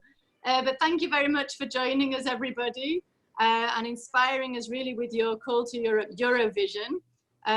So thank you to Aya, thank you to Edmonds, thank you to Nina and Anna. Your input really has brought high added value to this debate, and it's really fantastic that we can also discuss all together without the need for traveling, in fact. So this is really great. We're going to then now move on to our next stage of the program. So we're going to say goodbye to the colleagues across Europe, and we're going to be joining now the next group of speakers for our plenary session, Progressives in Action for Climate Justice. So we're going to say goodbye to the colleagues across Europe. Going to be joining now. I have a slight echo going on, sorry, I think someone's microphone on. So the plenary session is welcoming 3 speakers. That is Anita Sowinska from Poland. Hello, everybody. Hello, Anita. Thank you for joining us. So Anita is MP in the Coalition Parliamentary Group and of the left. We have Delara Burkhardt, MEP, who is joining us from the S&D Group and from Germany. And we have also Romain Sieler from Generation Climate Europe, who is also from the FIMCAT, which is the International Federation of Catholic Parochial Youth Movements. Before we start, I also have to say that please can we do a family photo? So if you're all there, great, there you go. I'm going to, if my colleagues are ready, so we're going to do a screenshot. Please look at the camera, and after 3, smile then, 1, 2, 3. Great, thank you very much. So we have, just to let you know, we are going to have interventions from all our speakers, and we're going to have time for questions and answers afterwards. So please get ready to put your questions to the floor via Facebook Live and on the Zoom chat. But we are going to be quite strict with the time because we have to, because the Minister, Dan Jorgensen, is joining us at 11:45 quite sharp. So we're going to be quite strict with the timing in this session.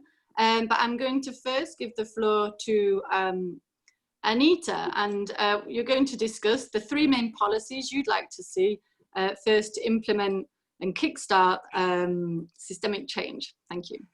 Yes, thank you for very much for the invitation, and thank you for so that I have the occasion to participate in this Call to Europe conference. I think it's a very good idea because I think we sometimes miss this opportunity to discuss also on the country level what is going on, what are the decisions making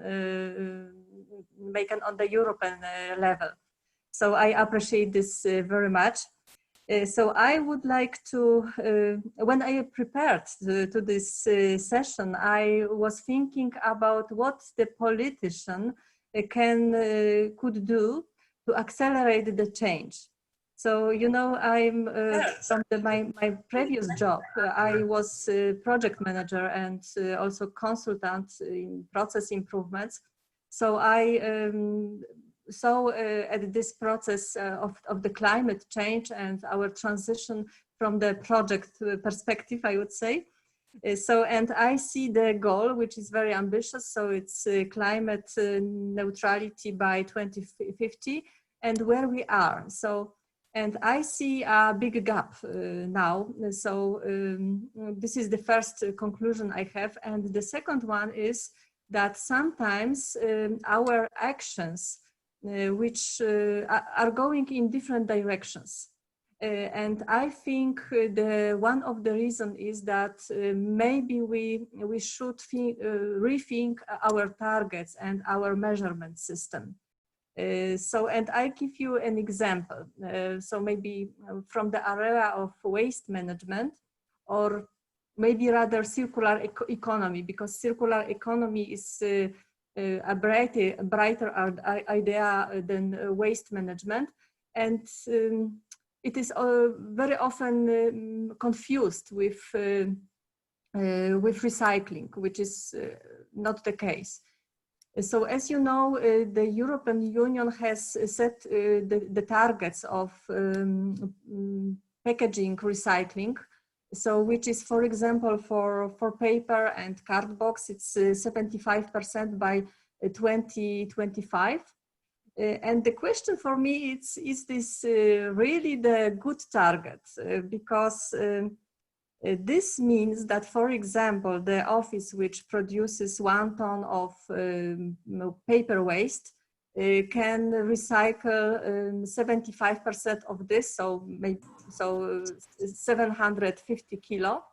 And is it good or not? I think it's not, because we should rather think about waste minimization. So it would be better to set the target that this office would produce 100 kilo instead of 1 ton. Yes. So, and this is one thing. And I see also in other areas similar stories. For example, in agriculture subsidies. So nowadays, it is so that the farmers receive subsidies for the area of their plants, yes, farms. And sometimes it leads to the unwanted results, because, for example, we can see areas which are low class, and they shouldn't be. Sorry for my English. Shouldn't be taken for cultivation, yes, but rather maybe they should increase the area of forests, for example. And also we have here in Poland a huge problem with drought.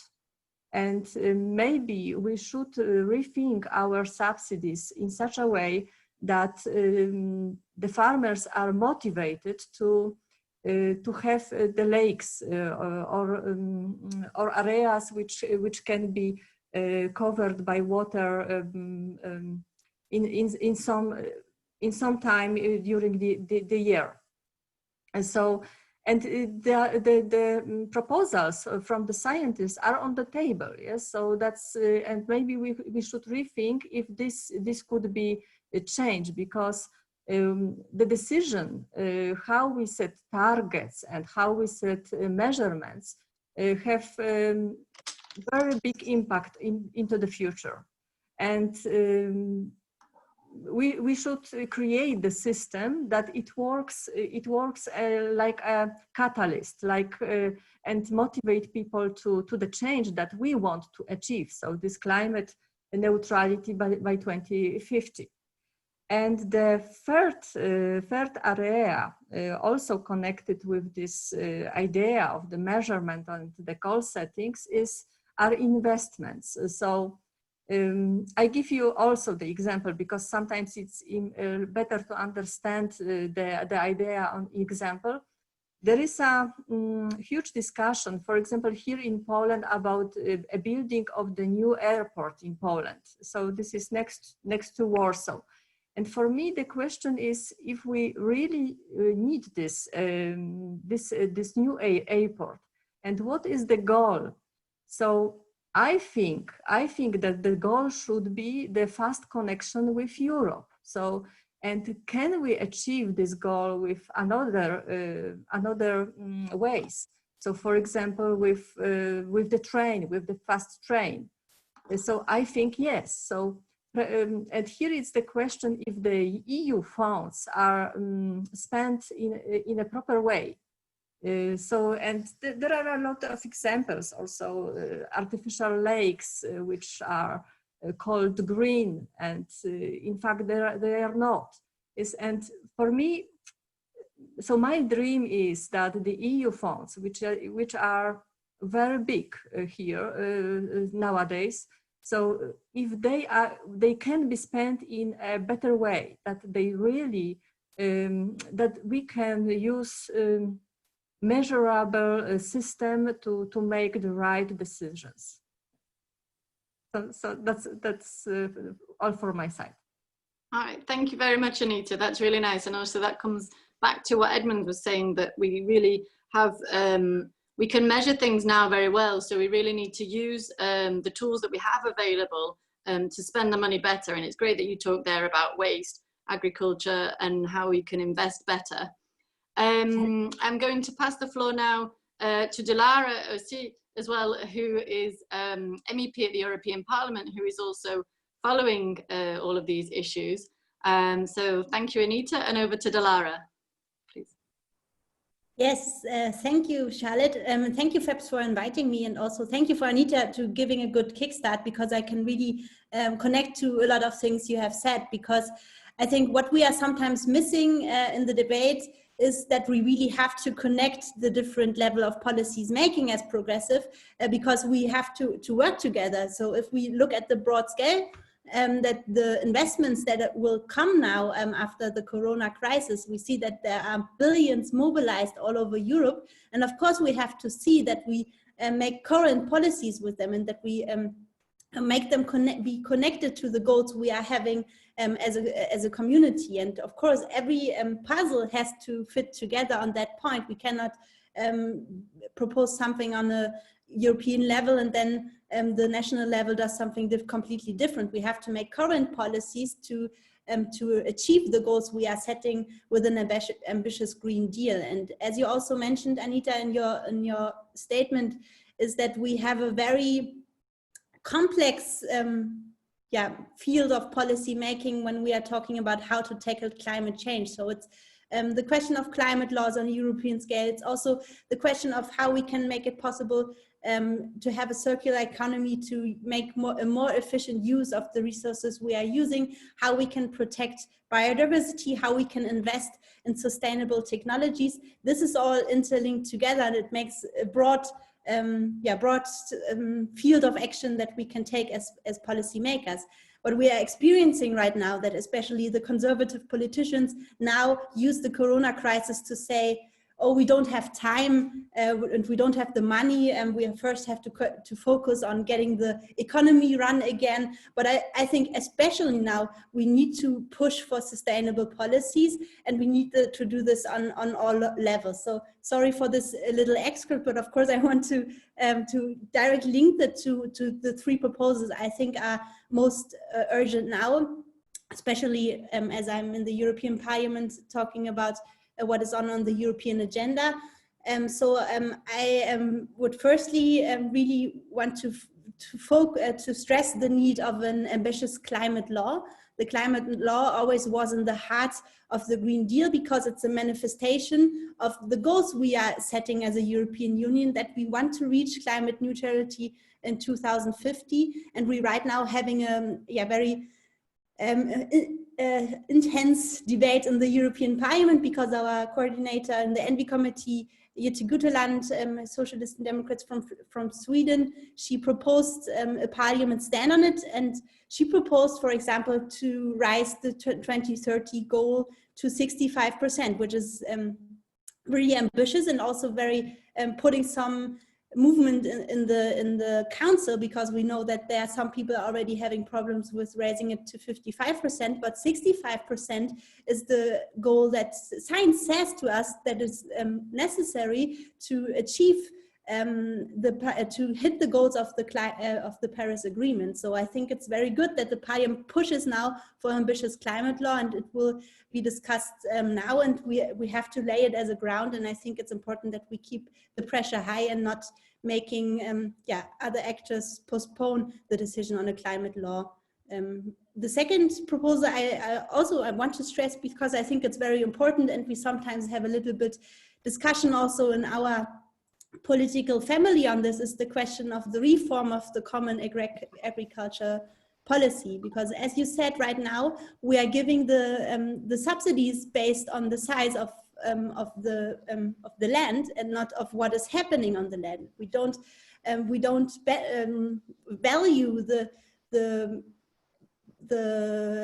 contributions farmers make to protect our natural sources of living, our flores, our air, our waters, and we need to have a subsidy system that really addresses that gives value to what farmers can do to protect our nature and to have a not extensive use on the natural sources of living. So I think we need to tackle that we have a more ambitious approach to a reform on the common agriculture policy. This is not in the Commission's agenda, but I think it's crucial because it's one of the biggest pots we have in the financial resources of the European Union. And of course, we have to climate mainstream them and make it possible that they are more sustainably used, and not only by the size and supporting industrial agriculture.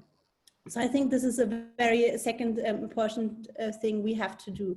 The third point I wanted to make is the regulation of supply chains and due diligence for companies. Not only because I'm working intensively on it as I today present my report, my legislative initiative report on how we can stop global deforestation, but also because I think Corona crisis really put a focus on how fragile supply chains in the European Union are and how much responsibility Europeans have also for the living conditions and also the structure of nature of nature in other places of the world. So we know that we are importing deforestation. We're not only facing the severe situation of forests in Europe, Anita mentioned, but also seeing that with the consumption we are having in the European Union, we have an active part on, for example, the Amazon being destroyed. And we see now that especially as the focus is not on it again,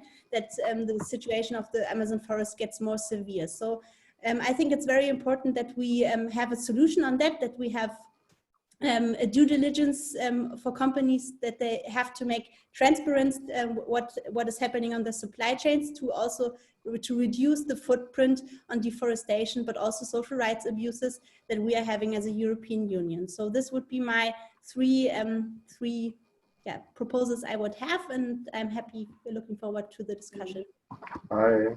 Du sagst mir halt, wenn du es austesten müssen. Okay. Ja. Weil ich bin bis 1 noch da und dann können wir schauen, falls was.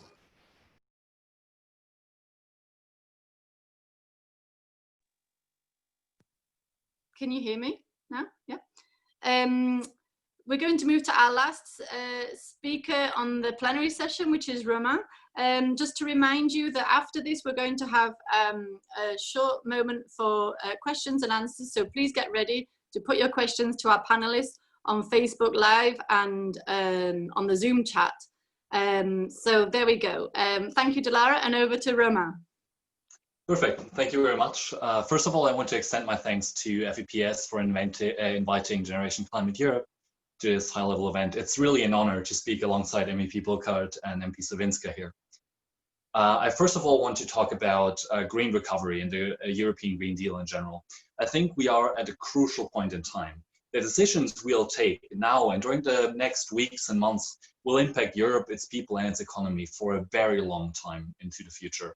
And I think that means that we have to make sure that every part of the recovery after COVID-19 is focused on sustainability, focused on an economic model that works for both people and the environment around us.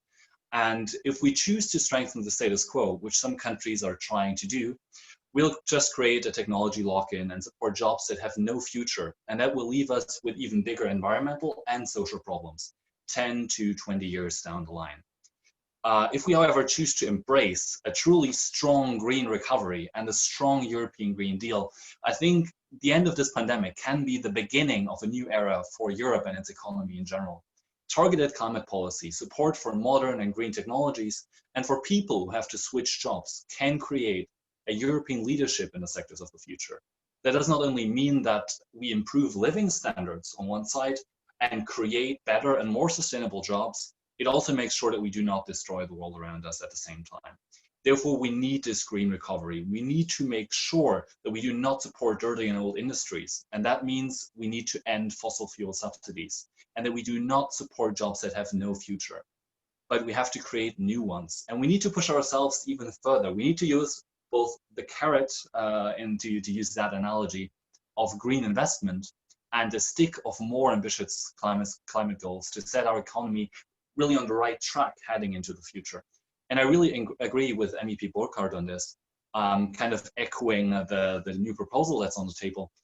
We from Generation Climate Europe believe that both the coal phase out and a 65 to 75% reduction of CO2 until 2030 is necessary to really achieve this transition. And then, I mean, the main topic of today is climate justice. And I think just a transition is not all. COVID-19 has shown that the differences within our unified Europe are still substantial, both within countries and across countries.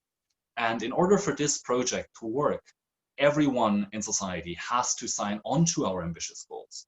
And that means that our vision of the future has to work for everyone. We need solidarity. We need to support people and regions that will lose due to the necessary transition. We need to offer training to allow people to thrive in this new future that we're creating. And we need to make sure that the ones that are able to afford it pay their fair share in this transition. And we need to make sure that we overcome this as a union. I think that will require a lot from all countries. From some, it will require more buy-in into the European idea. From others, it will require more willingness to provide financial support to other countries that are in need right now. But I'm an optimist, and to be honest, I'm sure that we can overcome this together. The last thing, which is the most important, obviously, for me as a representative of Generation Climate Europe and of the youth in that context, is youth participation. Young people are the future of Europe. That might sound like a phrase, but we have to make sure that it really becomes more than that it becomes a guiding principle for our actions. We need to support young people and make them ready for the world of tomorrow that we're creating. That means more vocational training, better education, and a strong support for mobility within Europe. Young people will also suffer most from the consequences of the climate crisis. That is a strong issue of intergenerational justice in this context. They therefore deserve a say in important decisions, which they usually do not have, in particular because many of them are not able to vote. And as mentioned during the last session, it is time to move really from this youth washing that we observe in so many cases right now to a real participation of young people in European decision-making. And building on youth councils and on citizens' assemblies, Generation Climate Europe therefore proposes a structured youth dialogue. Such a dialogue should involve regular meetings with the Commission, the Council, and other decision makers, creating a space for young people to voice their concerns directly to the European institutions. It also has to be informed by the really underwhelming experiences that we've made in the past with youth participation and youth dialogues. And that means that youth inputs have to be followed up, that young people have to know what happens to their inputs, where they're going to be addressed, who's going to be discussing them. And furthermore, I think there are some positive examples that we already see. We see youth climate councils, we see the co-management in the Council of Europe, and I think these positive examples have to be extended and strengthened across the European Union. We as Generation Climate Europe support these efforts. We help the European Economic and Social Committee in drafting their opinion on how to better structure youth participation. And we currently have a large online survey on climate justice underway where we try to really gather inputs from young people, from youth organizations on what they see as the most pressing issues when it comes to climate justice. We've already gotten several hundred replies, and to be honest, we're overwhelmed by the creativity and by the ideas and by the energy that the young people have. And their suggestions really have a huge range. They range from more support to poor countries, to better international public transport, and especially more accessible international public transport, to a coal phase out. And we really see that young people are concerned with these issues. They think about it and have their own opinions. And I think that's why they also deserve to have a voice. And I think the last point I really want to make here is that we have to be aware that COVID-19 gives us an idea about how human action leading to climate change could lead to catastrophic consequences in the future. And that means that we have to take action and make sure that really everybody in society can buy into our idea of a just and green future. And we have to take action right now.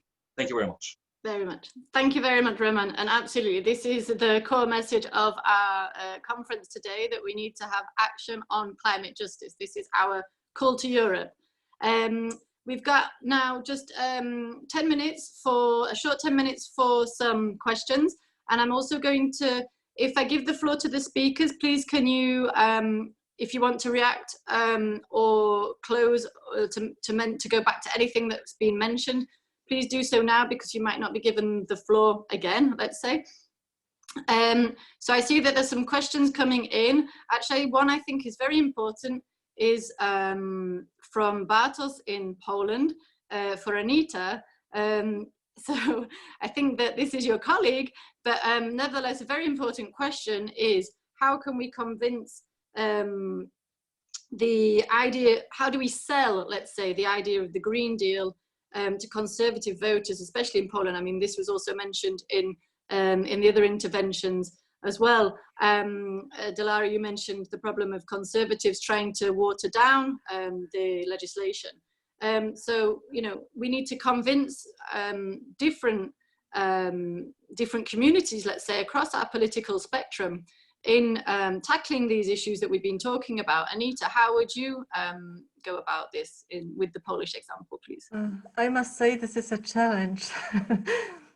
So in Poland it is not so easy. However, I think so. I'm representing the left group, and I'm in the opposition now.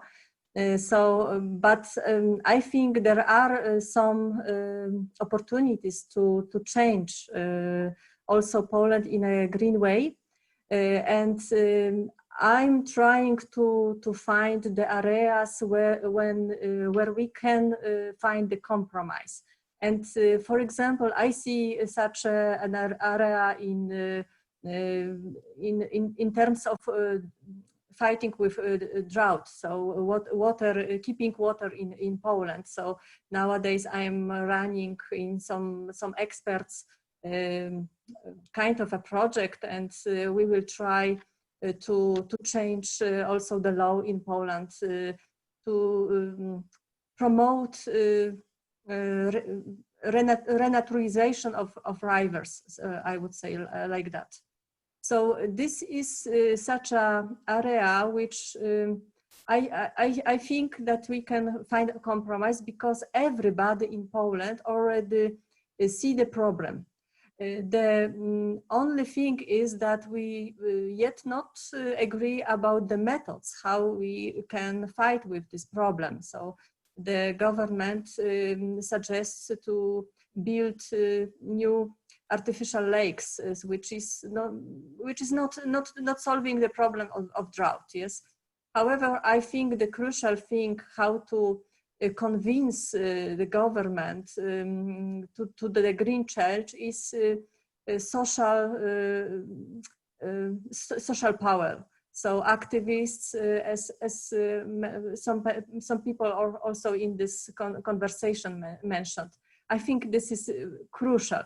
And when I try to manage this change of water in Poland, I'm trying to find some people which could help in such a social power.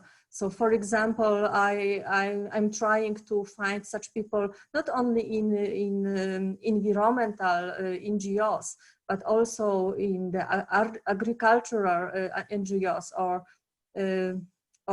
fishers. Yes, so we have to think about some creative ways how we can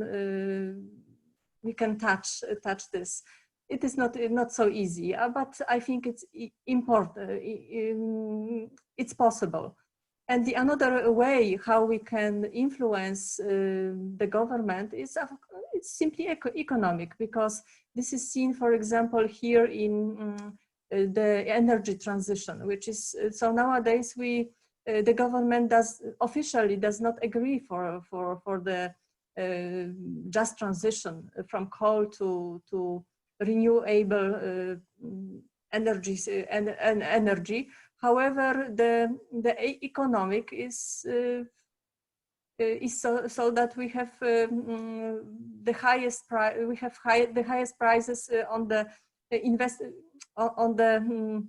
whole market in Europe. Yes, so this is another way how we can make pressure. Yeah. Yeah, absolutely. And I think, I mean, this is the reason we're having these conversations, is to really address the difficult questions as well, not always the easy ones. But one of the speakers earlier also referred to the benefits that we've seen of the COVID pandemic, actually, in terms of helping us to, let's say, bring more awareness and focus of the need for change and to address social and climate issues together. So I'm going to quickly give just 2 minutes to the other two speakers before we leave. I think we've had a lot of calls on social media. I think I've heard that we've supported by Rise for Climate Belgium, so woohoo, and a gender campaign. So it's really nice that you guys are joining us. Thank you. If you do have any more questions, please put them on Facebook, and we're going to, you know, bring those into our main messages at the end. But so just before we end this session, I'm going to give Delara and Roman then the last word. First Roman and then Delara, please. Perfect, thank you very much. I think I cannot add much to what I said before. I think all the ideas that have been presented here are really, really good ones. And I think we're really trying to head in the same direction. And I just think that we have to build the momentum in society and in politics to really get everything done that has to be done now. And I think time is really an issue. We have to make sure that the next weeks really count, because they will set the agenda for years to come. And yeah, I think that's really important, and young people have to be included. I think that's what I said earlier, and that's something that's always important when it comes to climate change and to intergenerational justice. And yeah, thank you. So thank you very much for the opportunity to speak here. All right, thank you, Roman. Over to Delara, please, for the last words. Maybe just to give a comment on what has been said, how we can convince conservative governments. I don't think that we can convince conservative governments, but we have to mobilize people for the change that is needed. And I want to, maybe just to give an I want to say why I think that social democracy is so important for that, because I think we see a huge polarization in our societies. They are the ones fearing that the transitions we need to have might make the energy bills higher, might make them losing their jobs on the one hand. On the other hand, we have thousands of young people that are mobilizing on the street and cannot have enough. So I think this is a big gap which we are standing in. And I think that it's not only about youth. I also see a lot of older generations being in solidarity with young climate activists. But I think that we have to build this bridge to the people that have that are scared about the challenges and the changes that might come, and the ones that want to go forward. And I think this is our task by having something like I will call it Red Green Deal, where we put up the investments, where people have the security of having perspectives in the new economy we want to create with the investments we are making in the Green Deal. And just to give you an example, it sometimes also hurts, because we are seeing it right now in Germany, a very polarization debates between the unions and the Social Democratic Party. Although I also know that there are a lot of trade union activists who are pushing for a fair transition. But we also see that we have to, in the progressive alliances, we have to make sure that we talk about the same process that we want to tackle, and we need to find the concrete concepts. And I think this is always what convinces people. If you have a concept, if you have an idea where you want to build something, and I think the Green Deal is such a basis, you can convince people to follow this. And I think we have to have an optimistic scenario on how Europe can be stronger together when we have a green transition, when we have new jobs being created, when we have strong infrastructure that is reliable for people who are living in Europe. And I think if we have these concepts, we can convince people to also vote for them by voting for progressive parties. So I think we have to stop being scared about the reactions progressive proposals might occur. We have to not be the only thing cared about how we can convince conservative governments. We need to be the progressive movement leading this change. And if I'm looking in the Environmental Committee, at least, and also in the European Parliament, I think S&D is really taking a lot of pressure on that. And I think we have to follow on that, and we have to make a red-green deal happening for Europe. Lovely, thank you very much, Dilara. And yeah, I mean, this really is also coming back to what the poll confirms as well, that we need to tackle social issues together at the same time as the green agenda. So this is fantastic. For those of you that missed the poll, we had an enormous amount of people who also said that the COVID pandemic has helped increase environmental awareness for the better. And so we hope really that you know, this moment can be seen as fundamental in taking forward the changes that we need to see. So I see that I am bang on time. I'd like to congratulate myself. So it is 11:45. I see that Dan Jorgensen, the minister, is with us. Please just stay with us, Anita, Roman and Dilara. We're going to also just have a family photo. So if Dan, welcome, first of all. We are so delighted that you could join us, and it's really been fantastic also discussing with everybody this morning. We've gone through the fact that nature is now an issue of natural security. We've talked about how the benefits are clear. You hang on a second, Dan will hear in a second. Sorry. Okay, that's great. I'll just go through then what we've discussed from the last, from this morning's discussions. So as I was saying, nature is an issue of national security. The benefits are clear. The climate justice principles needed to be embedded in the recovery. We've also discussed that COVID has shown us this is the type of disruption that we want to avoid. That was Wendell, and the others were from Javi and Tassim from this morning's fishbowl discussion. We've also seen our polls that have brought some interesting remarks about, I think, also that the main, when people had to choose one policy area, let's say, it was that people wanted to see advances in redistribution of wealth to address inequalities as the main, let's say, first set of policies, a suite of policies, though I should say, to bring about climate justice. And, you know, we really are discussing this morning, are we on track? And I think we've had some difficult, challenging moments of the discussion, but also some optimistic highlights as well, coming from our speakers. Also, just so you know, the Minister is going to join us, but then we're going to be also joined by FEP's President, Maria João Rodrigues, who is going to make some concluding remarks after the Minister has spoken. And it was great that Dan joined us in New York for the United for Climate Justice debate in September, where there was the extraordinary summit at the United Nations. So we're really pleased that you're joining us again, Dan. You are there, so I'm sorry, I'm on my phone, I'm on a small screen. So firstly, before I give you the floor, we're going to just have a family photo. So if everybody can look at the camera and smile, and my colleagues behind are going to take a screenshot of us all together. So after 3, 1, 2, 3. Lovely, thank you very much.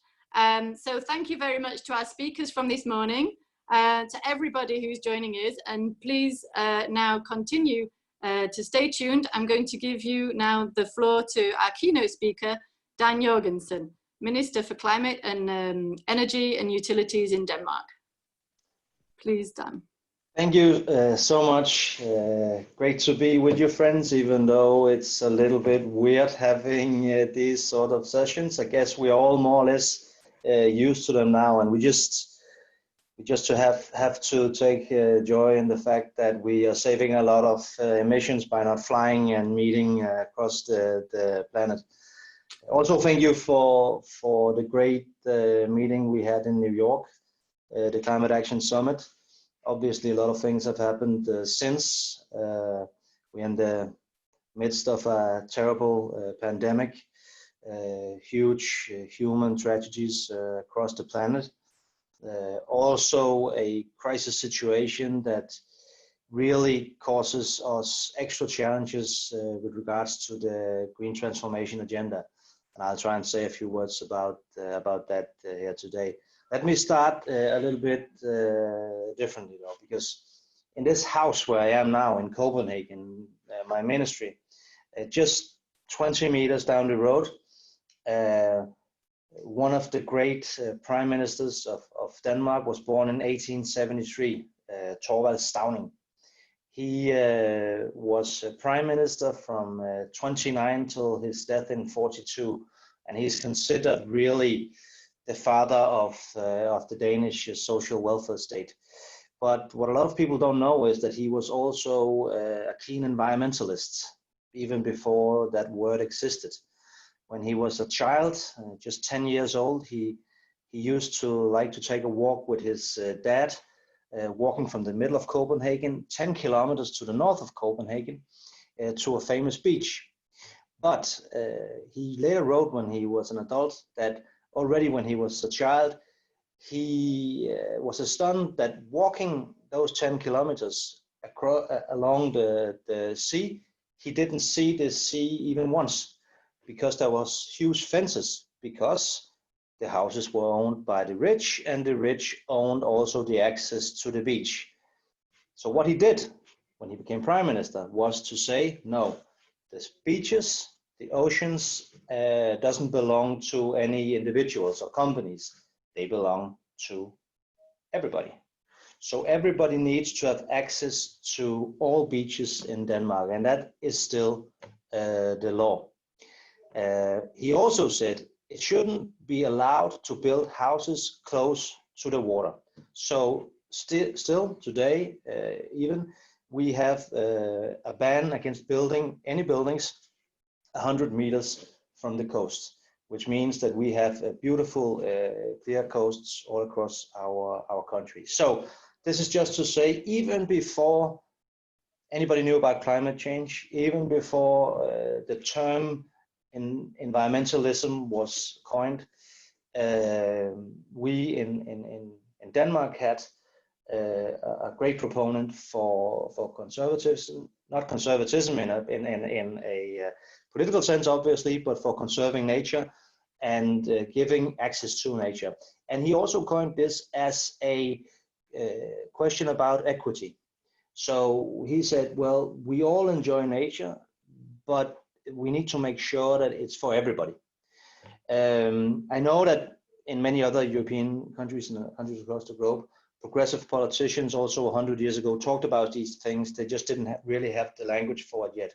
But I think it's something that we should revisit in our family, because there's one danger that I see right now in discussion about green transformation and the fight against climate change. I'm of course, like everybody else, happy that it's higher on the agenda than it's ever been before. But I do fear sometimes when I talk to political parties that are not a part of our family, that we have a completely different view on how it is that we are to achieve our goals. Because for them, the solutions are not necessarily good for society as a whole. For them, the solutions are not necessarily with a focus on equity and equality and social balance. It's extremely important that we keep that focus.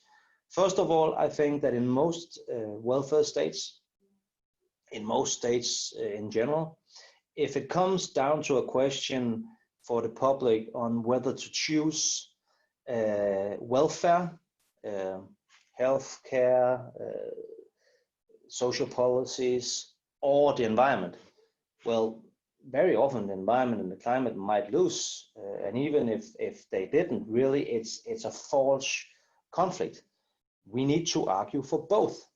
Also, some of the decisions that you might make as a policymaker that would, for instance, limit growth or limit consumption tend to have a very unfair way of hitting the people that has the least in our societies, and not really making the polluters pay, not really making the ones that have the most contribute.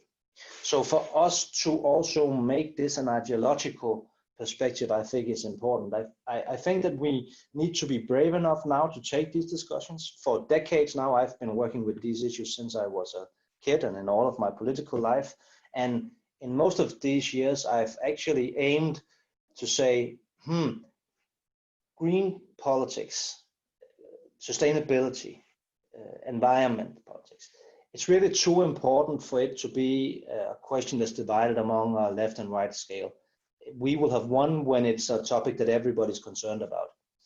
To some extent, I still think that that is the case, but I've changed my perspective a little bit. I think we need to be brave enough to also say that, yes, more or less, we all agree now across the political spectrum that we need a green transformation, but it's up to us to make sure that that green transformation is also just, that it's also about equity and social balance.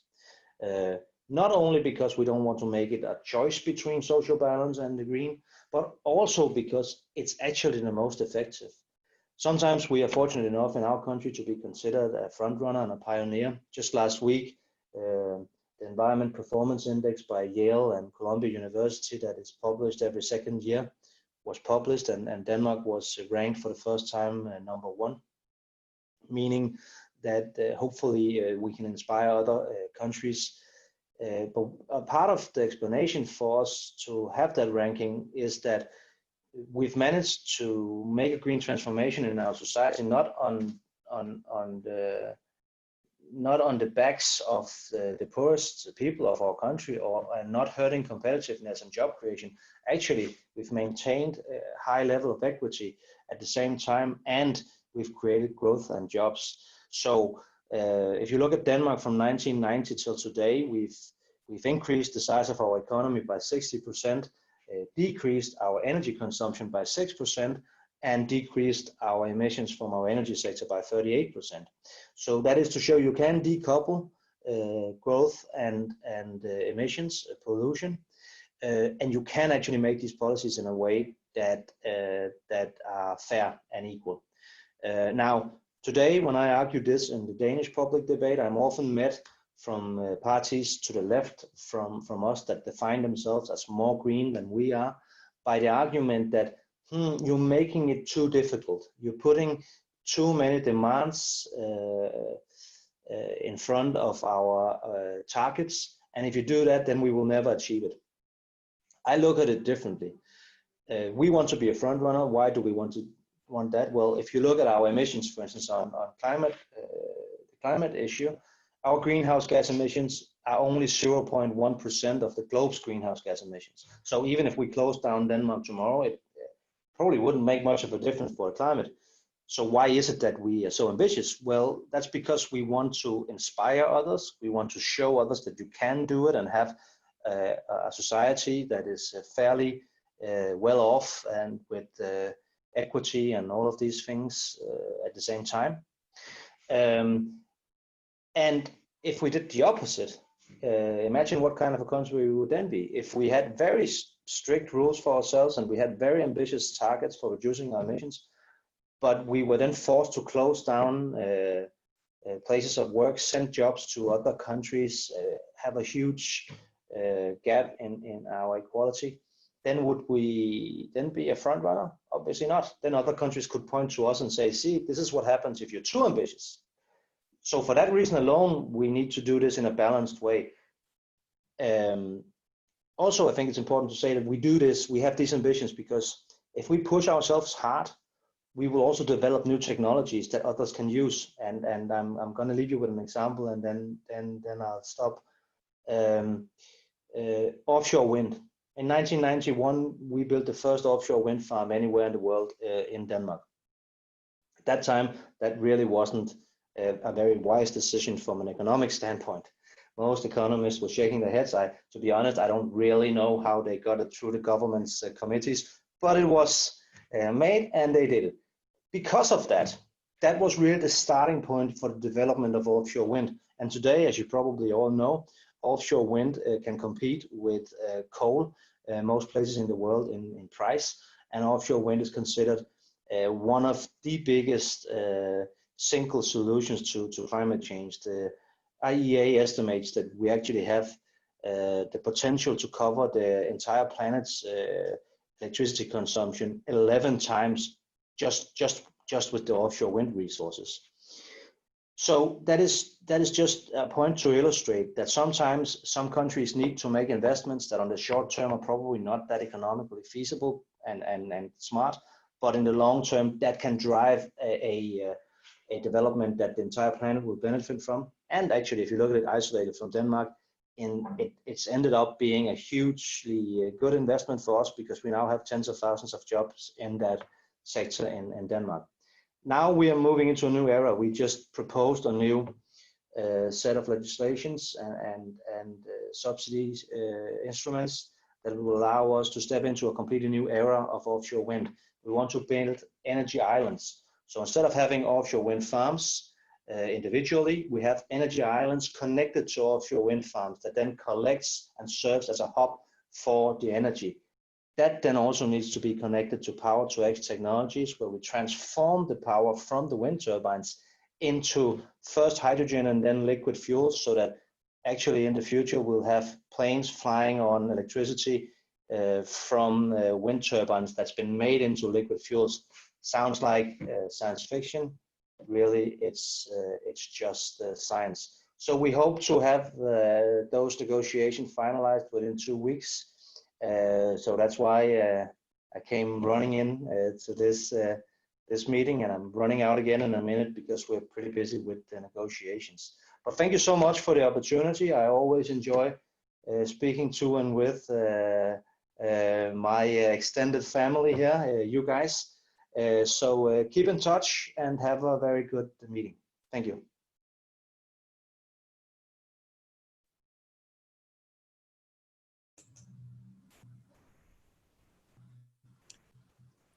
Thank you very much, Dan. I think Maria João, President, is trying to come in now.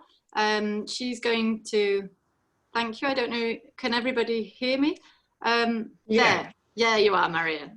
Yeah. Thank you. Very well.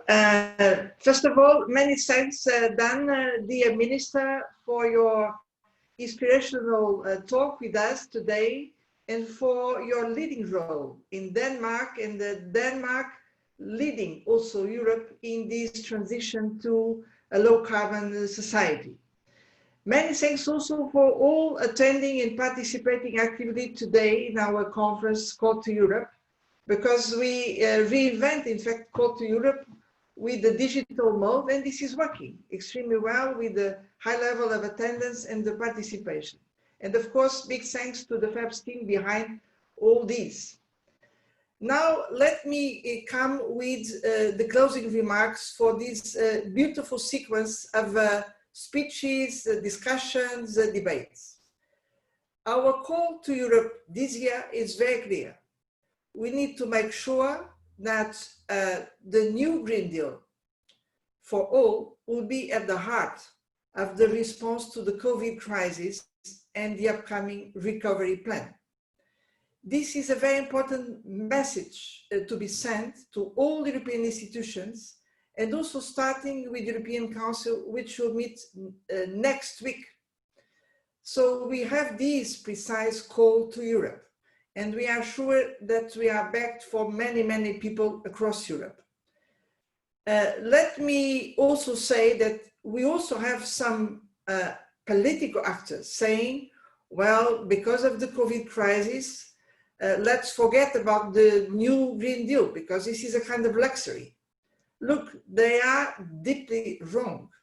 On the contrary, our response to the COVID crisis is requesting us to put the new Green Deal at the very heart, and for very good reasons. let me tell you, first of all, because we are, all of us, learning something with the COVID crisis, is a kind of wake-up call that we want to have a healthy life for humankind, but also for our relationship with the planet and with the nature. And that's why climate is central, because it's about a healthy relationship between humankind and the planet. Then there is a second reason, which is the experience here we are, some of us already having, is that yes, it is possible to have a kind of shortcut to a low carbon economy and society. Right now, many companies, many jobs, many activities, education are going digital, and because of these, carbon emissions are being decreased. So we need to invent a new way of life. And that's the third reason why the COVID response is so important in connection with the Green Deal. Because we are facing now the risk of a recession, losing companies, losing jobs, and we need to come with a big stimulus package to counter the recession and pushing for investment. But look, this time, this is not about going back to the past. We need really to reinvent the way our societies and our economies work. We need to transform. And recovery is not about going to the past, it's about transforming our future. So we need to call for a strong recovery plan, transforming all sectors and having the Green Deal as a kind of central compass. But there is a last reason, which is jobs. And Minister Jorgensen just recalled this. Yes, the Green Deal can bring about many new jobs we need to create in order to replace the other many jobs which are being destroyed by this crisis. And in the front line for young people, because young people cannot be punished twice with the financial crisis 10 years ago and now again a new one without proper quality jobs. Well, these are very good reasons why we need to have the Green Deal at the heart of the recovery plan. But let me make my final point. We want a Green Deal for all. And this means that we must be sure that young people are in conditions to benefit from the Green Deal. They are pushing hard to fight against climate change. They should be given the jobs in the front line, the pioneer jobs we need to implement the Green Deal. Second point, we must be sure that all people can benefit from the Green Deal, from a healthier life. And this starts, of course, with working conditions. They need to have access to healthy working conditions. They need to have access to healthcare, to health services, to the vaccine, when we finally discovered the COVID vaccine. And they need also to make sure that their salaries, their income are protected. Minimum income schemes will be necessary. Minimum wages will be necessary across Europe. And also the access to public services, education, transports, and good low carbon smart housing. So this is a full program to reduce social inequalities in Europe by using the Green Deal. Now, let me conclude with the big question mark ahead of us. How can we implement this?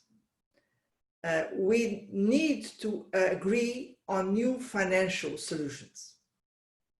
Right now, member states are being invited to prepare and to launch their recovery plans. Therefore, the national budgets must be completely readapted to this. to support recovery plans.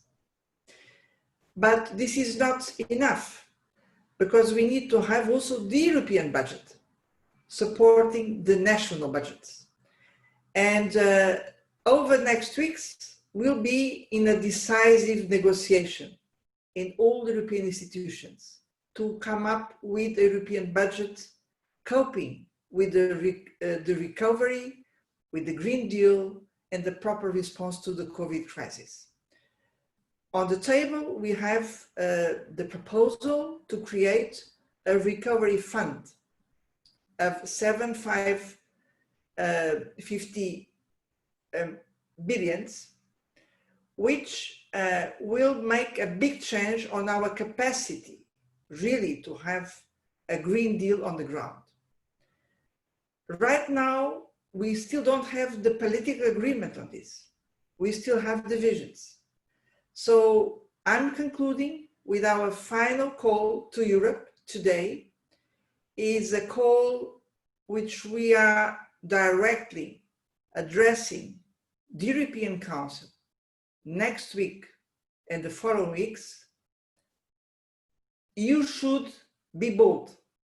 This is the moment to be bold. Europe must be in the lead of responding to the COVID crisis and of implementing the Green Deal. We took this commitment in the last New York Climate Summit. We were there. FEPS was there. And we remember the commitment we have made. So this is the moment to turn this commitment into reality. And I stop like that. Many thanks for all of you attending, participating, and join us for tomorrow for the next second day of the Call to Europe. And this is the image of the Climate Summit, September last year, where all countries in the world were represented, and European Union was taking the commitment to be in the lead of the Green Deal, a Green Deal for all. Thank you very much.